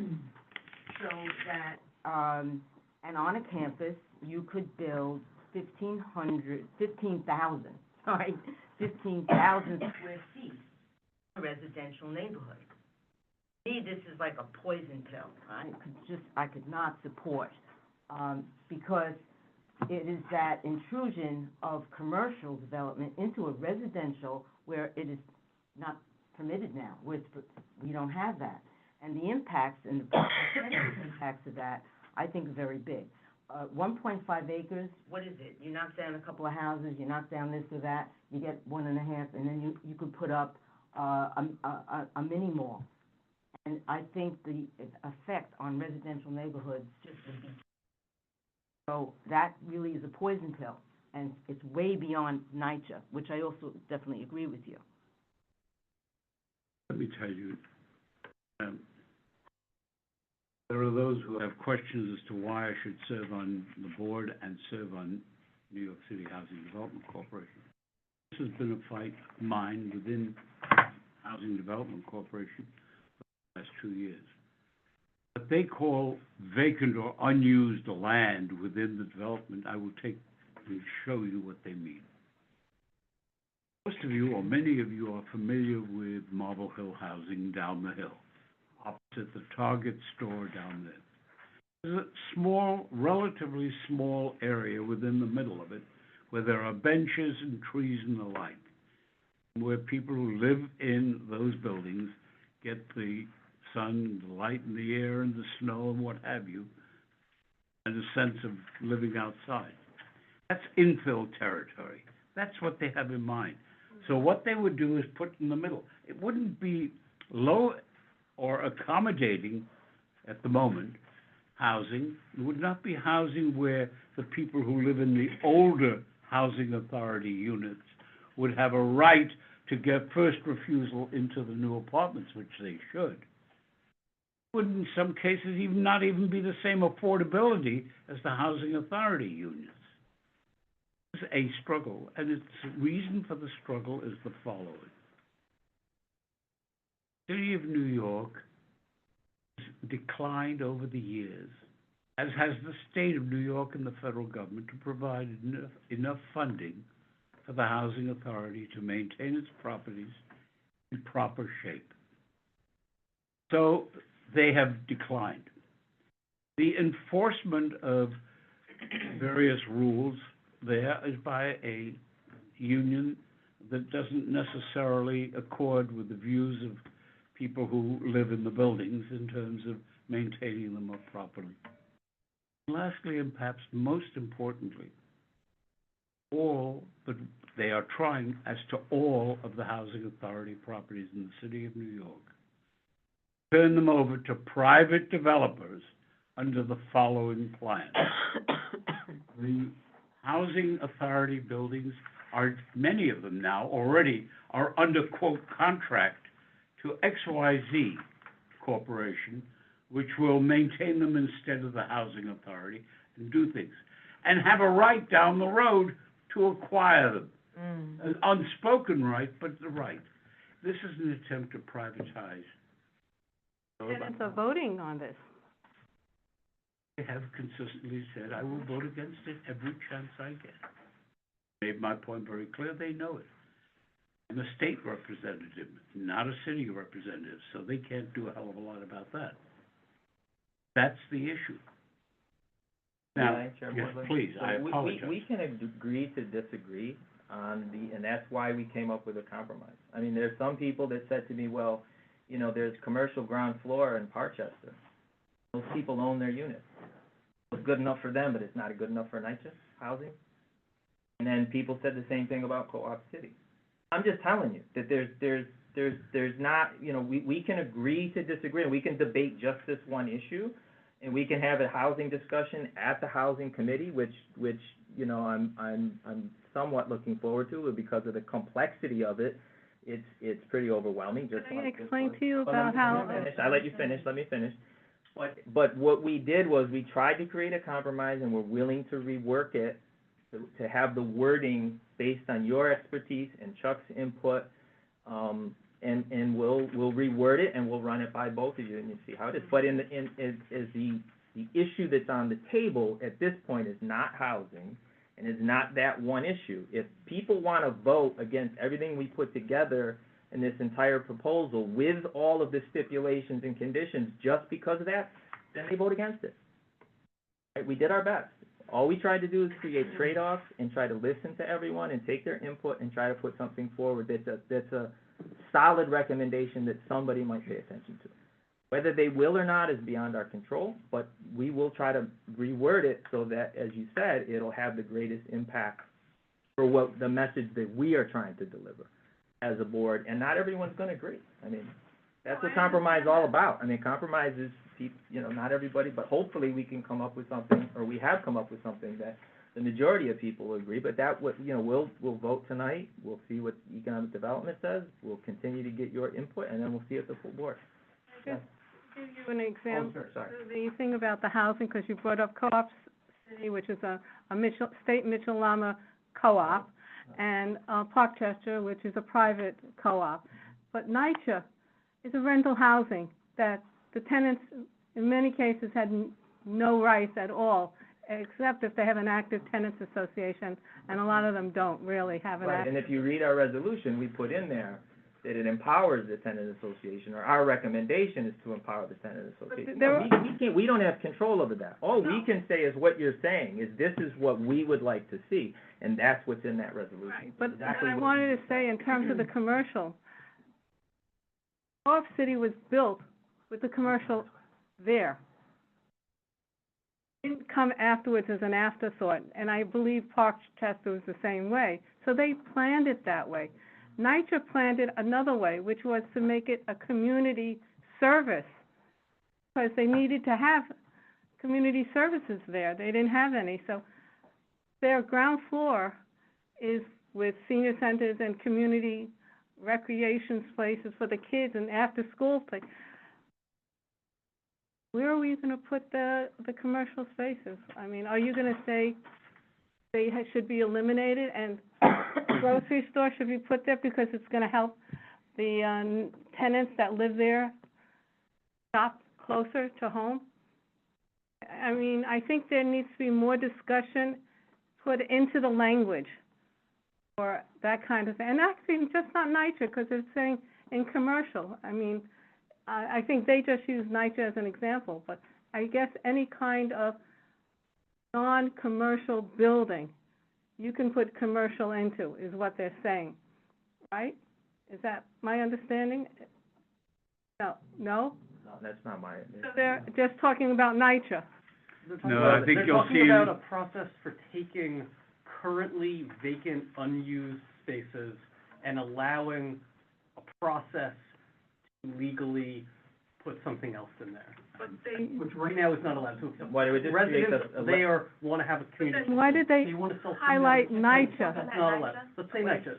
People who live at Marble Hill Housing, they want to make a commercial kitchen, they want to go on Seamless and sell food out of it. They're not allowed to right now, but if there's like a space where they could set up a kitchen, this would allow them a process for getting permits for creating a commercial kitchen within their own building I think to you do need some that, facts. which is what I think you need some facts. Much of the problem in terms of the language, and the, on the NYCHA area, came really not from the City Planning Commission end of it. It came from the outside administrators who are business entities who are managing the NYCHA properties. I've been hearing this crap for 2 years already, all right? So the issue really is a very simple one, money. Please understand, not only do they listen to community boards, they listen also to the developers who are involved. And that's fine. It's a very different issue, honestly it is. Now, that doesn't mean it's right, it's wrong, or what have you. If the people in the Marble Hill housing want to have a soup kitchen or whatever in the building, they should have that right. And let's not beat this dead horse even deader, because he's already said he's prepared to do it that way, Well, right? exactly, and he says that they'd have to approve it, so then each housing residential campus would have to actually want this. And if they don't, then. And they will come back to you at the end of this day, if they look at it beyond the words yes and no, which they won't otherwise. If they look at it, what will happen at the end of this, in my opinion, they won't care what you say. Laura. I just want to discuss something else in the resolution, the economic. So we're going to the resolution now? Well, no, it's the same thing. In other words, what? Should we put the resolution up so people can view it, or does anybody have? Everybody has a copy of it. Okay. I don't know if you need 1,000-page zoning resolution to modernize use terms, by the way, but, Well, can I clarify that for a second? I don't know, maybe you do. Yeah, well, the use terms and the reclarify, and I know Camila's on, so please correct me if I'm wrong. The use terms to align with the North American Industrial Classification System is actually very significant in economic development planning. And it's extremely outdated. Right now, they're doing it on 6 codes. Well, the zoning coincides with a different coding scheme, and this is important, and I understand these things are complicated and they get a little technical, but it's important, because when economic developers use the software programs that we do, Keynesian multipliers now, right? Now it's all done with computer programming. The industries and the multipliers, the induced multipliers, the direct, the indirect multipliers, can be ascertained through the data that is created through the NAICS code, which is, I believe, the department. And that allows economic developers to understand the economic impacts of incentives to bring particular industries and to cultivate in certain industries within various commercial ecosystems. So right now, we're really at a handicap from a development standpoint, from an economic developer standpoint, because we have to create a coding bridge. I mean, now maybe ChatGPT can do it. I don't know. I mean, I've done coding bridges before. It takes a long time. But once the use groups align with the NAICS code, it'll facilitate that process and allow the city to plan better in terms of economic development planning. I just wanted to have a question where you say proposal 16, create a process for allowing a commercial corner store in residential neighborhoods, parentheses, and then you say is omitted from the proposal outlined in the City of Yes economic opportunity in all R1 and R2 zones. So is your suggestion that they take that out? That's what it looks like. Is that As what- in, for other, like R3, R4, there's other residential zoning. Yeah, no, but my thought is that they won't pay attention to that unless we turned it around and set it into a negative. And my problem with this is when we had the presentation, they show a bodega on, you'll be allowed to have a bodega. But in reality, you're allowed to construct commercial development 2,500 square feet on a property. That is not just a bodega. That is considerable. And it's not just an issue in R1 and R2, but R3 and R4. I happen to live in a block that's R4. It would be a tremendous change in the character of the neighborhood to be able to have a Corner property with 2,500 square feet under this new zoning, which is not allowed now. So, I mean, I don't mean to use the word lightly, poison pill, but that is a poison pill. And if we say no to the City of Yes, and we say why, then they might pay attention. You know what I mean, to it, because they have other things, and I have to say also, I feel awkward about, there are many things here that don't apply to Community Board 8. Don't have those conditions, issues, and I feel uninformed on them, and I feel it's difficult to say yes to those things when they're gonna have impacts, all over the city, and it's not a community board, and I'm not informed about it. I mean, that's another aspect. But there are 4 things that I really feel are poison pills, and it's the home businesses, the campus that we just discussed, the corner, and this whole one-size-fits-all is just very, very difficult for me. And so, I've been saying this all along, that we have 5 boroughs, and they're all different. Our communities are unique, our neighborhoods are unique, and we have commercial areas that we walk to, we drive to, we take a bus to, and they're commercial areas, and there is overlap, but this whole blurring of the commercial and the residential, to me, I will not recognize my neighborhood in 10 years if this were to pass, these proposals, because there will be so much development, so much construction, that I think it's I'd like to dedicate the next 20 minutes or so to just kind of like the negatives, right? We're gonna can we just go over the conditions of which we want to address these resolutions? And then kind of like, because this is just a draft, correct? Like, this was sent to us as a Let me stop you a minute. You need to know a couple of facts. One, the board is voting on Tuesday on all of this. So there's a time limit. The reason the board is voting on it on Tuesday is that city planning, as I understand it, has asked for or set a deadline that implicates a vote by Tuesday. Number two, city planning has said, as I understand it, that they want to have one-by-one items. So I think we have, and maybe I'm wrong, and so if I am, I'm not trying to do anything other than to find out if I'm right or wrong. As I understand it, Nick has no problem saying, as the sponsor of this, no, but, rather than yes, but. So that's a major change and a major concession on his part. So let me try and focus on something that may help move this along.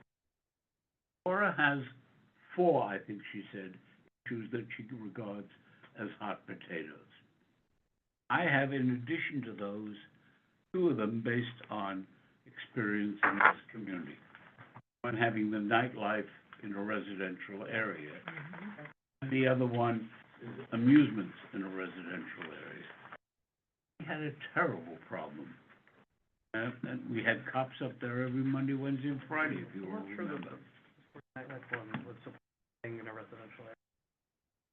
So I think there's currently weird restrictions on zoning on places they're allowed to technically have dancing and music, and that this was sort of modernizing that, because some of that's left over from like. Dancing or music was stopped in 1966 by me, okay? It was an issue involving Greenwich Village, and it was Art DeLugoff's place that did it, so I know that one personally, okay? Can't have it. Now, the question really gets down to the following, and I'll give you the other side of this coin. We have in the area of 43rd and 44th Street, a number of restaurants that have some music, some activity on those blocks. Above the restaurants are houses. Technically, you've got that problem right here and now. Most people know what's in there, and they're willing to live with it. I suspect the people who live in this neighborhood are not going to be feeling as anxious to do that as others. Can I just, I guess, as we go along, 2 points. One on the nightlife. We actually had something in regarding making restrictions on nightlife in residential neighborhoods.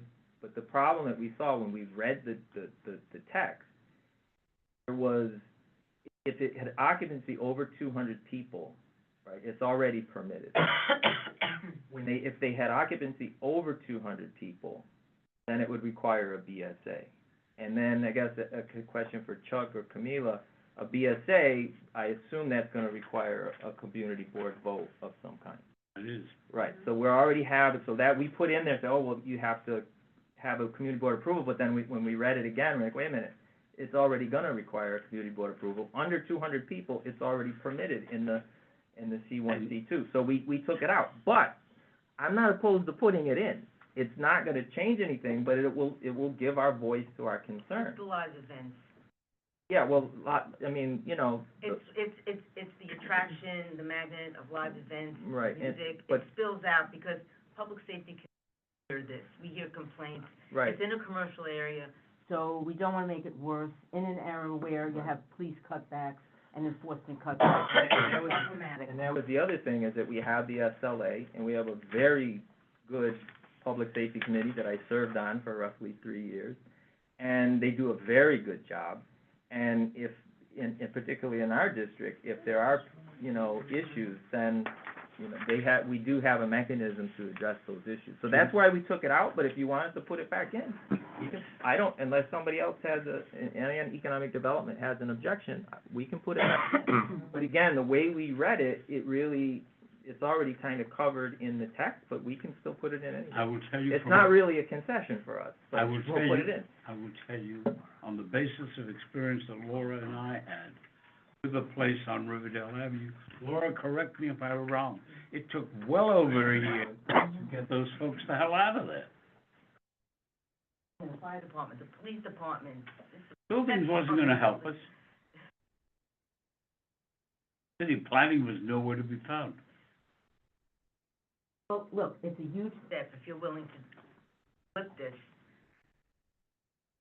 You know, making the, Look, whereas it's What were going- your specific ones that you had a problem with? Nightlife, the campus, the corner, the All home right, wait a business. minute. And Number those- 9, Oh. We have all of those in, minus the nightlife, which we can put in.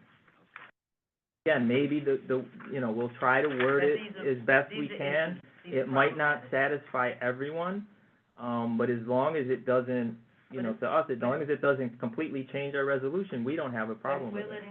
So you have nightlife, And amusements, right? home occupations, you have that one? Yes, We have home I occupations, know. and that was based on Chuck's home input. occupations, number 11, nightlife was number And 9. he gave me a lesson on constitutional law in the process, which I greatly appreciate. 15 was the campus. I don't know what you want to do with, the corner store. Well, we have it. Good. We have it. And then there was. It's omitted, but we'll change the All right. wording, and I'll run it by you. Okay. And then we'll get it as So best we let me can for the make a meeting. suggestion to all of you. I will, and anybody else who wants to join in, Laura, anybody, Lee, anybody, we'll have a conference call on either the weekend or Monday, depending on how his schedule is, because he's at work. And we'll see if we can come up with something, and then with the permission of the chair, we'll have a conversation before the board meeting at 6:30 on Tuesday and see where the hell we are. You'll all have a copy of a draft resolution, so you don't even have to attend a meeting, you can just say yes or no. Laura, the actual, into the nightlife one, is only in C1, C2, and C3 districts. Not changing where these are allowed, it's only Right, within. no, our And bars it's, are in and currently, you commercial can have districts. We don't up have to any 200 bars in people, you can have a residential. rock concert in a venue with 200 people. You just can't dance. You can't do a comedy show or dancing, technically, in the rules. It's currently restricted from comedy and dancing, but rock concert, fully allowed today So with we no should changes. stop it completely Well, but so then. the change now was. You're right, you're right. But that's a whole That's- separate That's proposal. my motion, stop Oh, I it. know. What Thank this you. is doing is just How- adding, but I think the other things are quieter. They currently allow something even louder than a comedy or dancing. And you're right, we should stop that. But by allowing comedy and dancing, you could allow more I don't wanna of be the that. fun, in- I don't wanna be the fun police. I That's what hear they're saying, you. is there's I don't wanna be things fun, that- but it was stopped, and sometimes if you give more, You're gonna get a lot more, and we do have issues with Let noise me and traveling. tell you. So we have, All we have kidding- hands up on the All right, screen. Yeah, our hands let me up. just And then the finish Economic one Development thought. Committee is gonna vote on the Okay. resolution based on the amendments that we discussed, Mhm. momentarily. Okay, let me just make one last point to you. We spent over a year trying to get this stuff stopped. The people at the top end, North Riverdale, were purple with rage because it happened a lot. When the cops came in, they were surprised at what the hell was going on in that little office building. They do that stuff. Now, I wanted, if it were up to me, I would do exactly what I did years ago and say, no, none of this stuff in You're saying residential to shut areas. down something that was technically illegal, really, done without. No, the building department interpreted it as legal. We went to buildings first. well, anyway, All right. We have hands up, and unless. Bob does anybody- Fanuzzi. Mr. Chairman. Chuck, thank you. There you Thank go, you. Bob. Thank you. I have a long history with this, and Chuck, I think you'll agree that I've never seen DCP play a citywide role in economic development at this scale. I have seen districts. I have seen EDC. I have seen ULURPs that promote economic development. I have never seen every aspect of the zoning code changed. And I really question the role and the documentation of DCP in the economic need that these zoning changes are designed to meet. I see a lot of language about flexibility. I don't see any documentation of, we have these sectors that are growing, we want to provide. We have light manufacturing in these particular areas, we want to help, okay?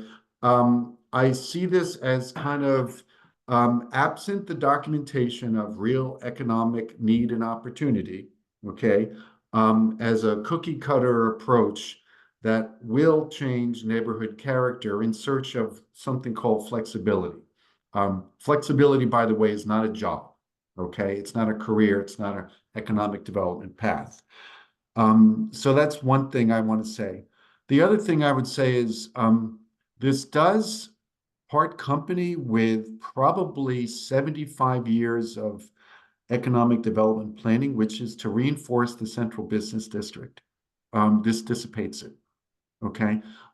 This runs contrary to most inner city economic development models.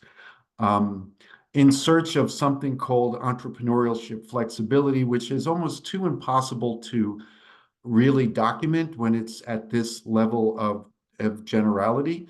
I will say that a lot of the things you're talking about are rule changes. I don't see zoning changes here. A lot of the stuff that you've just documented are license and rule changes, DOB issues, enforcement issues. These are fixable problems that could when where it's talking about what is the problem that we're trying to fix with a new application. There are some specific things, okay, that can be changed. Again, is this a zoning change? Is zoning change the solution to it at this scale? And lastly, I just want to say that it's impossible to split the baby when it comes to DCP. They are going to say yes or they are going to say no. We will not be able to pick and choose out of the 16 things which they should do. Okay, so I just wanted to warn you about that. But for me, it kind of takes away a lot of the neighborhood-based economic development planning that I have been part of with this board and have seen revive the Bronx in many neighborhoods. And I would just ask whatever resolution you decide to bring before Community Board 8, the full board, that it actually benefit the community and the business owners here and the people who want to start businesses. And if it passes that test, let's not be academic about this. If it passes the neighborhood test for the 6 neighborhoods in our district, then I'll listen. I just want to say those things from my experience. Thank you for recognizing me. Who is that? The second one? Karen? Or Karen Argentine. Who is it? Deidre Burke. Go ahead, Ms. Burke. Muted? Can't hear you. Her mic is not. The mic is not working. Your mic is not working. Or you selected the wrong one or something. Muted. Yeah. We muted locally Should we with go the to, computer. can we go to Karen? All right, we're gonna go to Karen Argenti. You're muted. I see the muted on it. Okay. She muted it. Hi, everybody. herself. Many of you remember the 197A plan and how you all, if you was a member at that time, it was almost 20 years now, maybe 25 when we started, were part of it. The community was part of it. They asked people what they thought. That it took a long time. We made changes. Now, maybe you need to update it. These proposals, these City of Yes proposals, which you missed the first one, which was on carbon neutrality. Now there's this economic opportunity, and the worst one is going to be the housing opportunity. These City of Yeses, they held focus groups. Who was on the focus group? Did they come to the community board and say, what should we do in your community? Did they do anything like we did for the 197A? No, never. So, my point is that that zoning change in 2004 that was spoken about by the people from my old neighborhood, that zoning change, I can't even tell you how many meetings we all went to. Up zone, down zone, do this, do that, do the other thing. And then there was every time I turned around, we were called to a meeting and it was about zoning. And now all they do is put out a piece of paper and ask you to vote in 30 days, 60 days. It's not right. Aaron, let me, if I may supplement something you said. New York City once had a public official who probably was one of the finest public servants in the modern history of the city, named John Zuccotti. John Zuccotti chaired the City Planning Commission. At his insistence, we brought in, need help, Marty? They brought in at the time for all of the zoning stuff and the building stuff, Cooper Union for its expertise, Columbia University for the housing expertise, one after another institution that guided the development of the original provisions. It hasn't got any of this. This is a political document. This is not a zoning document. This is a political document by a political city planning commission, not by a professional city planning commission. And that's too bad. I would suggest that you vote down this one and the next one. And I think anything that takes up any more impervious surface in our city is a problem. And the city leaders are not taking care of the whole issue about climate change. And we know it. Every one of us see it every time it rains, every time it's just a little storm and you can walk around in it, you find out there's flooding all over the place. They're not dealing with that problem. They're coming up with this like dream thing that doesn't do what we need to do. Whenever you build something, you're going to create carbon. And whenever you do that, you're also going to take down a tree. And they haven't restored hardly any of the wetlands that we lost. And those are the only ways that we're going to mitigate the climate change. This is not a plan to help the city. I agree, Chuck, this is really bad. And I think you should I wouldn't vote on any one of those 18 items. Not one of them are worth it. If it was worth it, they could go to whatever neighborhood it was that wanted that change and make that a special deal. But there's no reason, this is a generic application, and there's no reason to do a generic application with all these different parts. Thank you for Ms. listening. Burke, you're still muted. Well, ask her to unmute now. There you go, okay. Hopefully it works. Okay, now she. But let's see if her mic is working. Her mic is not working. Your mic is not working. Or just take the mic. Take your headset off. Plug it if it's Question it. Yeah, completely, yeah. Sure. No, we can't hear you. All right, I'm Just sorry, unplug Ms. your Burke. headset. Unplug your headset. Unplug your headset from the computer. Come on, shades of yesterday. Oh, my God. We'll move on to Robert Press. Robert, unmute yourself. No, it's press. Okay, can you hear me now, Chuck? Go ahead. Chuck, can you hear me? Yes. I think, okay. I've moved into Community Board 11, Chuck, and Community Board 11 already had a City of Yes meeting. And where the question of medical facilities, since Jacobi and Einstein/Montefiore Hospital want to expand, we were told, well, don't worry about the medical facilities. It's not going to be anything to worry about. We also have 4 new East Side Metro North stations. 2 of them are in Community Board 11, where I am. Mayor Adams wants to build 3,000 units of affordable housing at the Morris Park Station and 3,000 units at the Van Ness/Parkchester Station. Now, at the Parkchester Station, there's already a nice big city-long block ready for a 17-story building and other empty lots in Parkchester, as well as developers buying up properties in Van Ness, waiting to build new buildings. This City of Yes proposal, like you said, some of them might be good. To me, it seems like you're going back to the 1950s, where after World War II, you had apartments built upon stores. So you had your 6-story buildings in your zoned areas with stores on the bottom floor. We have a 333-unit building going up where a supermarket was on Boston Road, whereas the supermarket will be put back underneath. All right. You guys are the experts. I learned from Ward 8. And what I learned from Board 8 is exactly what you're saying here tonight. This is not good for certain parts of the Bronx. It may be good for one or two parts, but for like Riverdale, Morris Park, and other parts, it is not good. So that's my opinion, Chuck.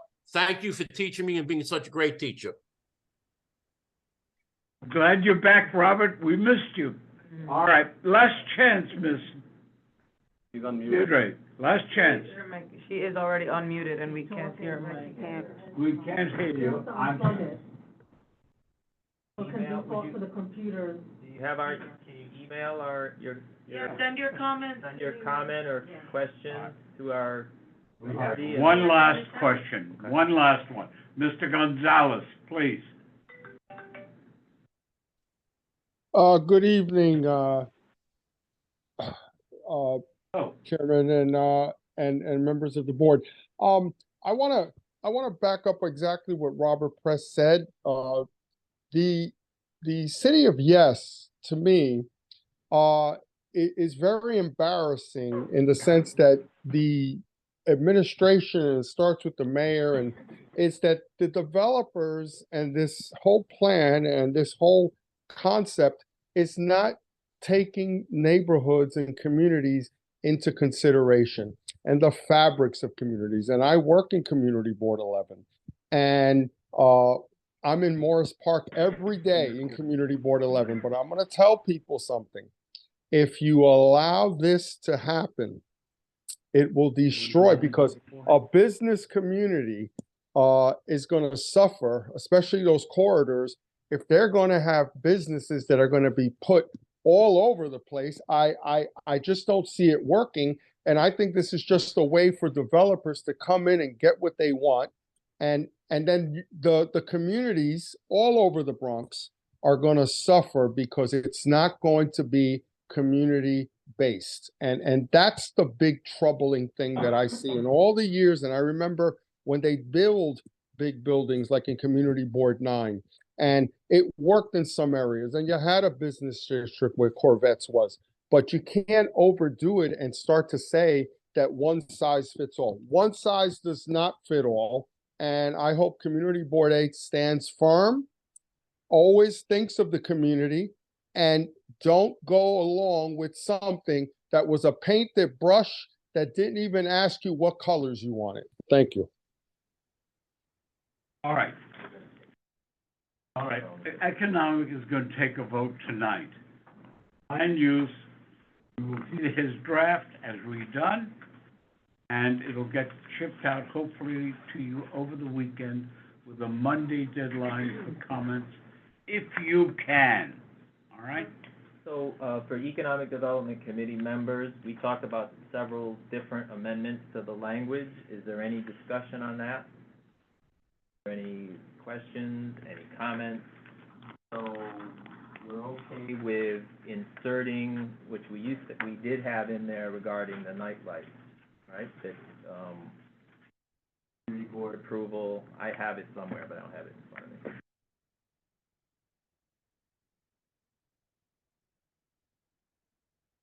So much easier when you have 4 members on the committee.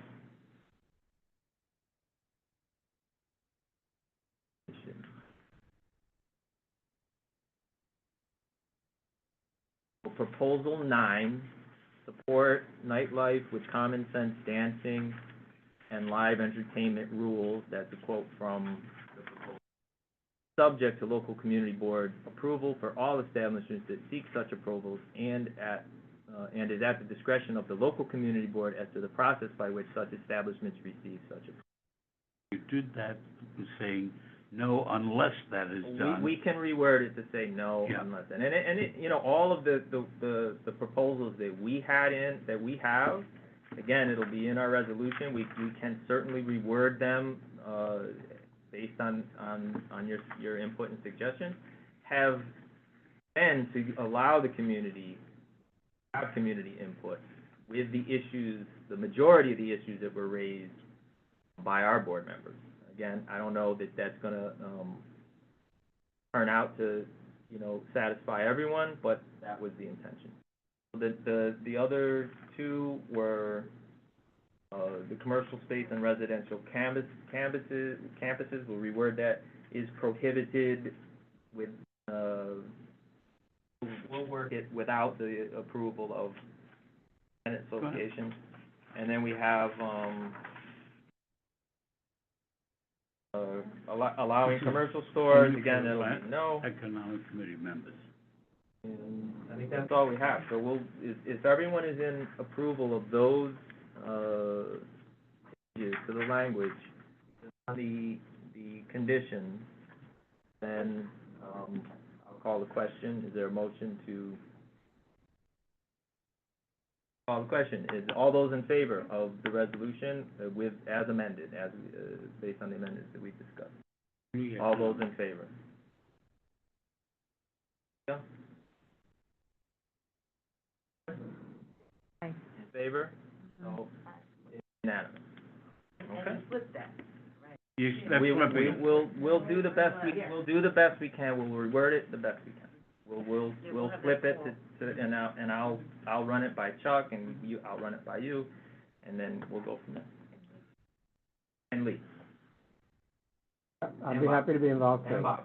Anybody More the merrier. Anybody that wants to be involved. All right. At this point, we're going to, there's nothing else on the I agenda. got a quick report. Oh, go. For economic development, since this is our economic development committee meeting. Okay. 1 second, because I opened up a bunch of windows here.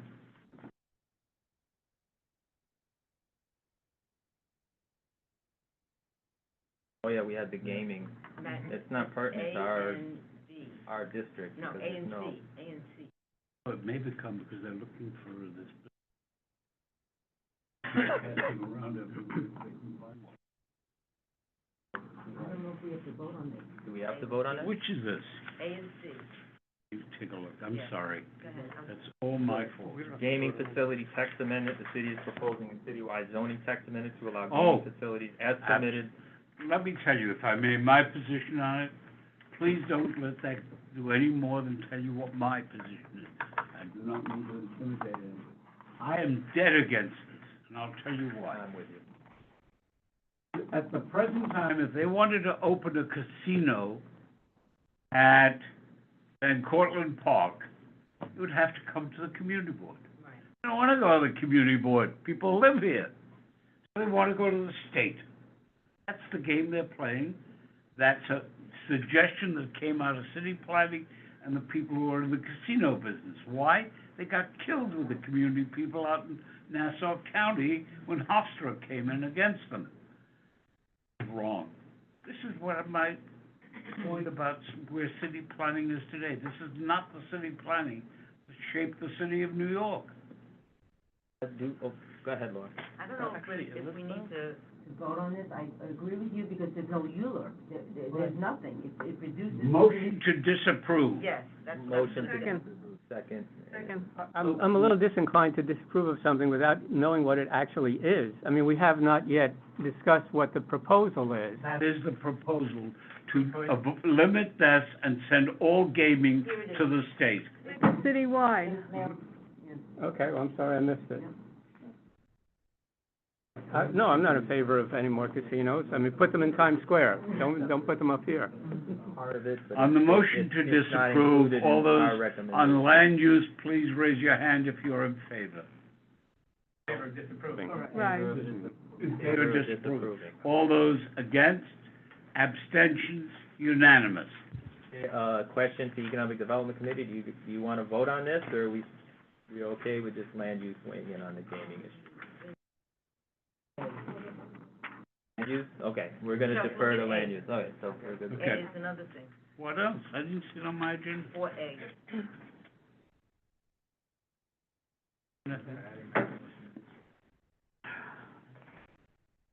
Here it is. I think 4A. it allows for like taller manufacturing in M district, I think what that was, right? I Right see now, they it. all have to be 1 story. It's separate from what we've already discussed, but it's separate.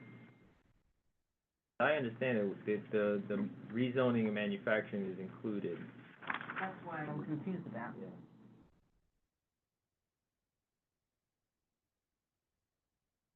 I don't know, is Camila on? I don't know why it's listed in two separate.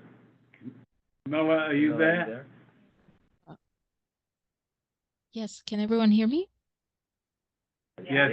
It is one of the 18. We don't have any manufacturing in our area.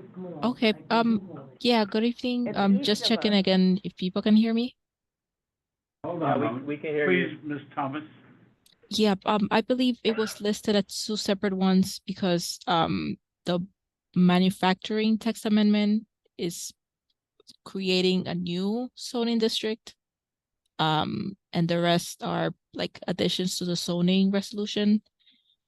That is why they're two separate, but they're both non-ULURPs.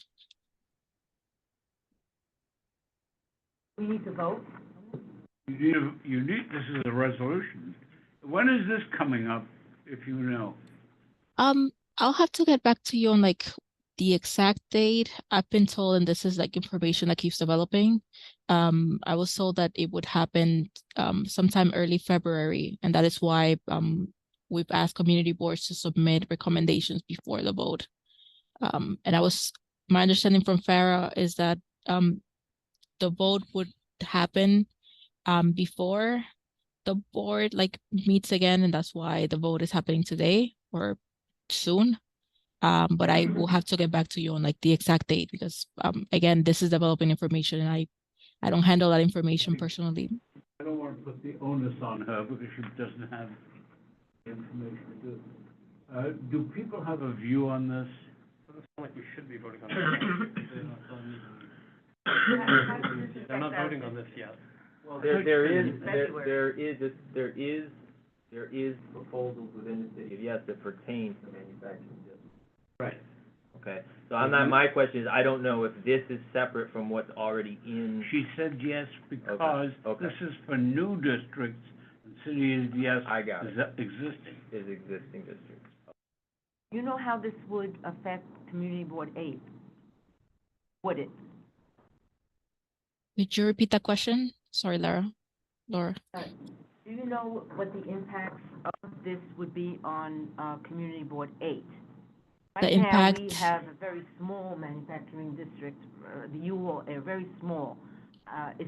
Would this be creating new manufacturing districts where there are none?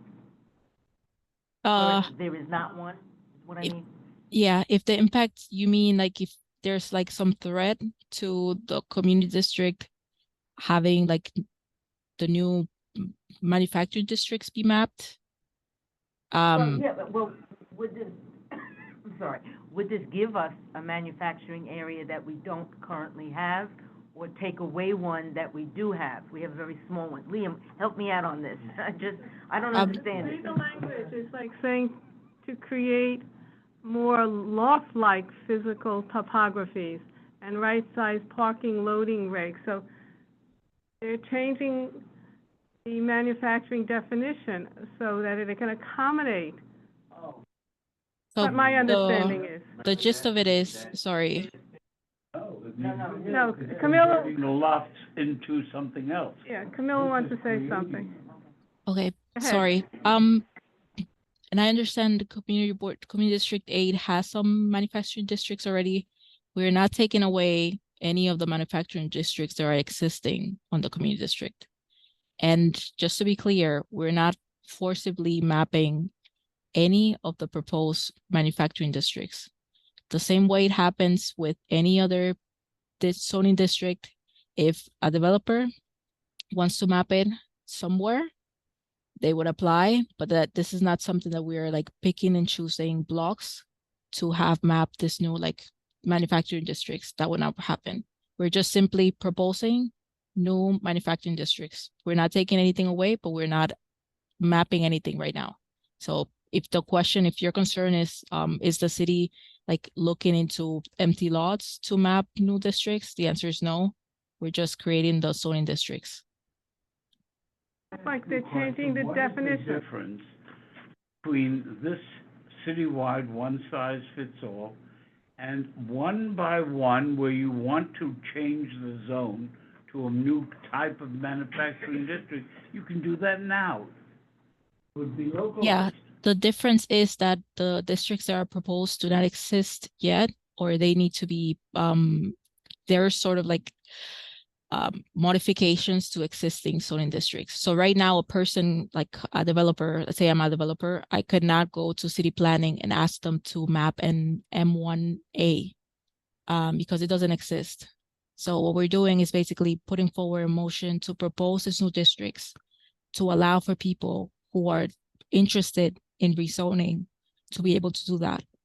That is why I'm saying that the city is not mapping anything new. We're just creating basically the vehicle to map the zoning district somewhere.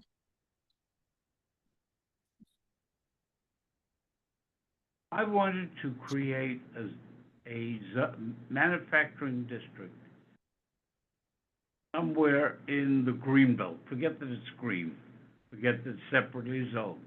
If I want to create a manufacturing district there, you could do that tomorrow morning, could you not, without having a citywide resolution? You'd first have to create the district and then do it, right? Yeah, so that is correct. What I'm referring to right now is the proposed manufacturing district. So yes, Chuck, you're correct that in any day of the week, someone could come here and map or like fill out an application to map manufacturing district. But again, the proposal has to do with new manufacturing districts, not what's existing. FAR. Anybody have a view?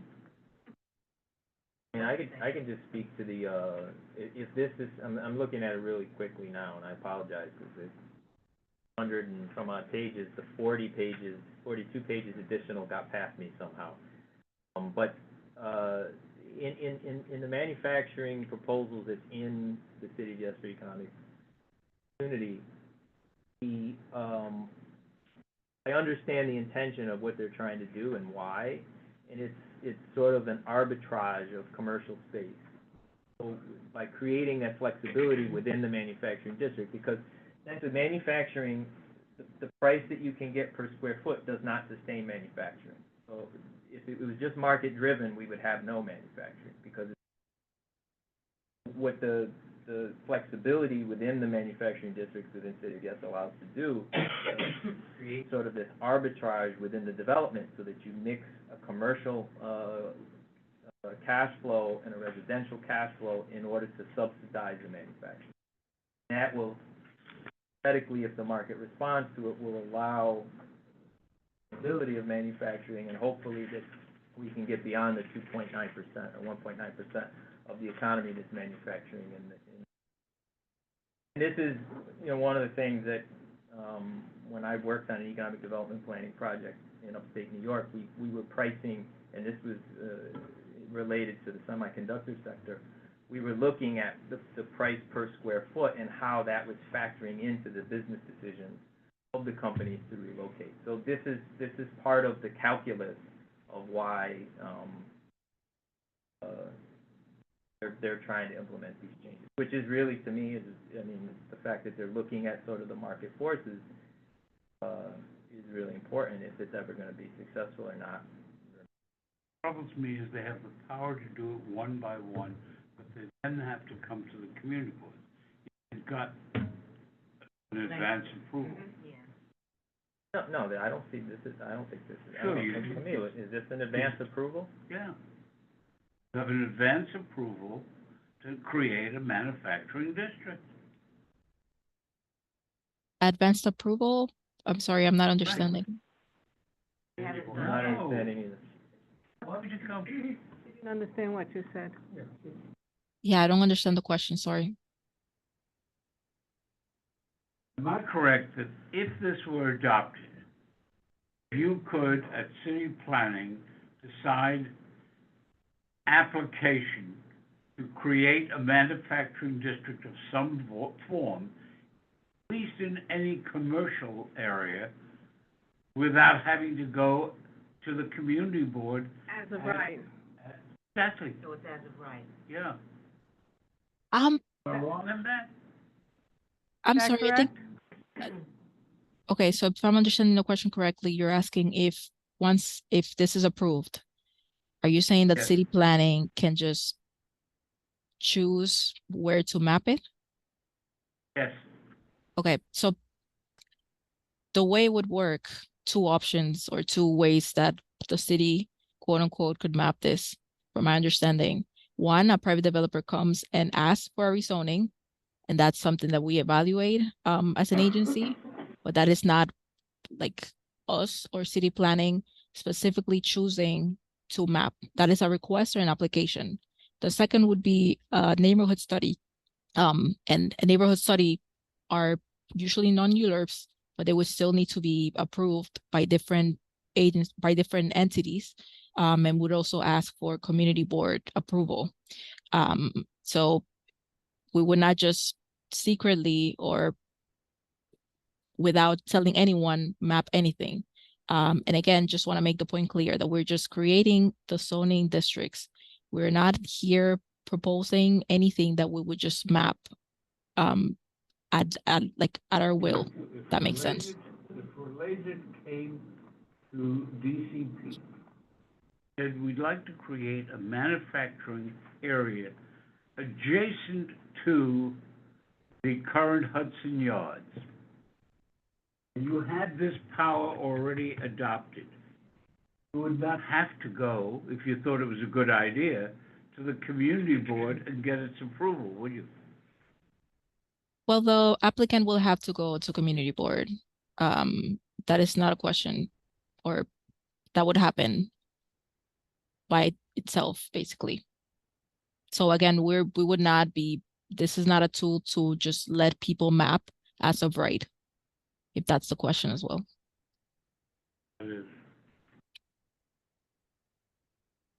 Zoning, rezoning lots does not happen as of right at all. All right. What is this, do you know again when this is coming up, Ms. Thomas? I believe it would be sometime early February or mid-February, but again, now the information changes. So I will have to get back to you on when they will decide on the vote. Needs to be scheduled. Anybody who wants to make a motion now on it, one way or the other?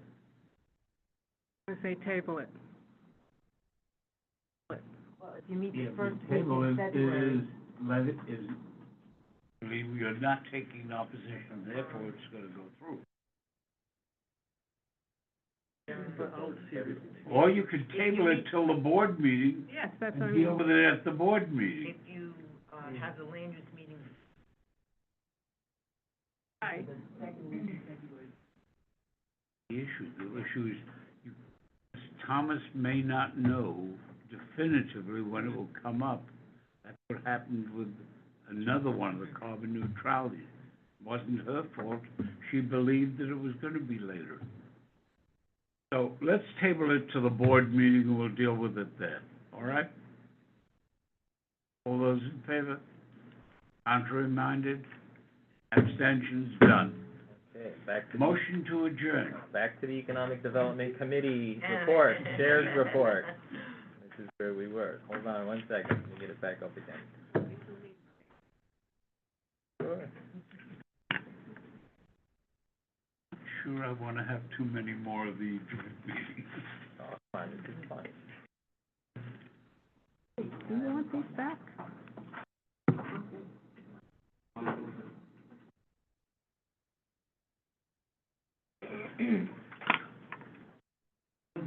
So, I just want to report on the fire on 231st Street. For Economic Development Committee members and anyone that's interested. We reached out to the businesses, Artie's been following up with them, and we offered to connect them with a commercial lease specialist, with New York City Legal Aid Society that's agreed to take a look at any leases of any of the merchants to help if they have questions about their rights and their responsibilities. And again, our deep condolences to all the businesses that lost their spaces. We've been in contact with the bid, and I want to thank Artie and Farah because they were right on top of it. And, again, just we've reached out and we've expressed our, support. We spoke with the SBS Emergency Response Unit, Nation, who was on top of it, and she's agreed to stay in touch with us. So we're here to help to any of the businesses, that need our help if we can possibly help them. We have our budget items. I just want to let all the committee members know to go on to the spreadsheet, make any changes or edits, because that'll be on our committee, agenda for February. The Betty Campbell Adams Award, nomination period, our goal was to start in January, but we're gonna push it to February, just to give the board office some time to get everything organized. So the nomination period will go from February 1st until March 1st for nominations for the Betty Campbell Adams Most Valuable Merchant Award. We would like to, and we'll talk about this at the committee meeting, but we're gonna talk about possibly doing a commercial corridor walkthrough in March. We did one in October that was very successful. To do one in March, and that'll be on our agenda to discuss where we want to do it. I assume we're going to have the SBS's Business Express Service team, District Attorney's Office with us again, because that really worked well the last couple of times. We connected SBS Business Express Service team to the general managers of Silhouette Lounge that apparently have had some compliance issues, according to public safety. So, they've agreed to work with SBS, and we're gonna hope that they follow up. And I think, Miguel, did you get a chance to follow up with them as well? They did not get back. They didn't get back to you. Okay, well, that's not good. But hopefully they will, and we'll see. And public safety, will certainly be on top of it, but we're doing our part. We reached out to them. We connected them with Angel Pagan, who's the best in the business in terms of compliance. And we've also offered the services of the Bronx Chamber of Commerce through our committee member, Miguel. So we have done our part, and we're going to hope that they right the ship. The next meeting will be February 6th. It's going to be at Artisan on Riverdale Avenue.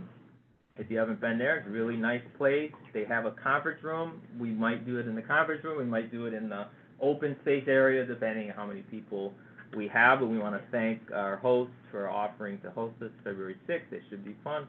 And we hope to have DOT regarding outdoor dining regulations and DSNY regarding the new commercial containerization laws that we hope are working. No, not working. We'll find out. Laura, I hope to see you at the next meeting to give us your input. And on the vendor enforcement that is now under Department of Sanitation as well. That's all I have. Does anybody have any from Economic Development, have any questions or comments or anything they want to add? Yeah? Good? Good? Okay, we're good. Okay. Motion to adjourn. Second. Those in favor, aye, contrary minded, adjourned. Aye. Aye. Very good. I Have a hope good you- night, everybody.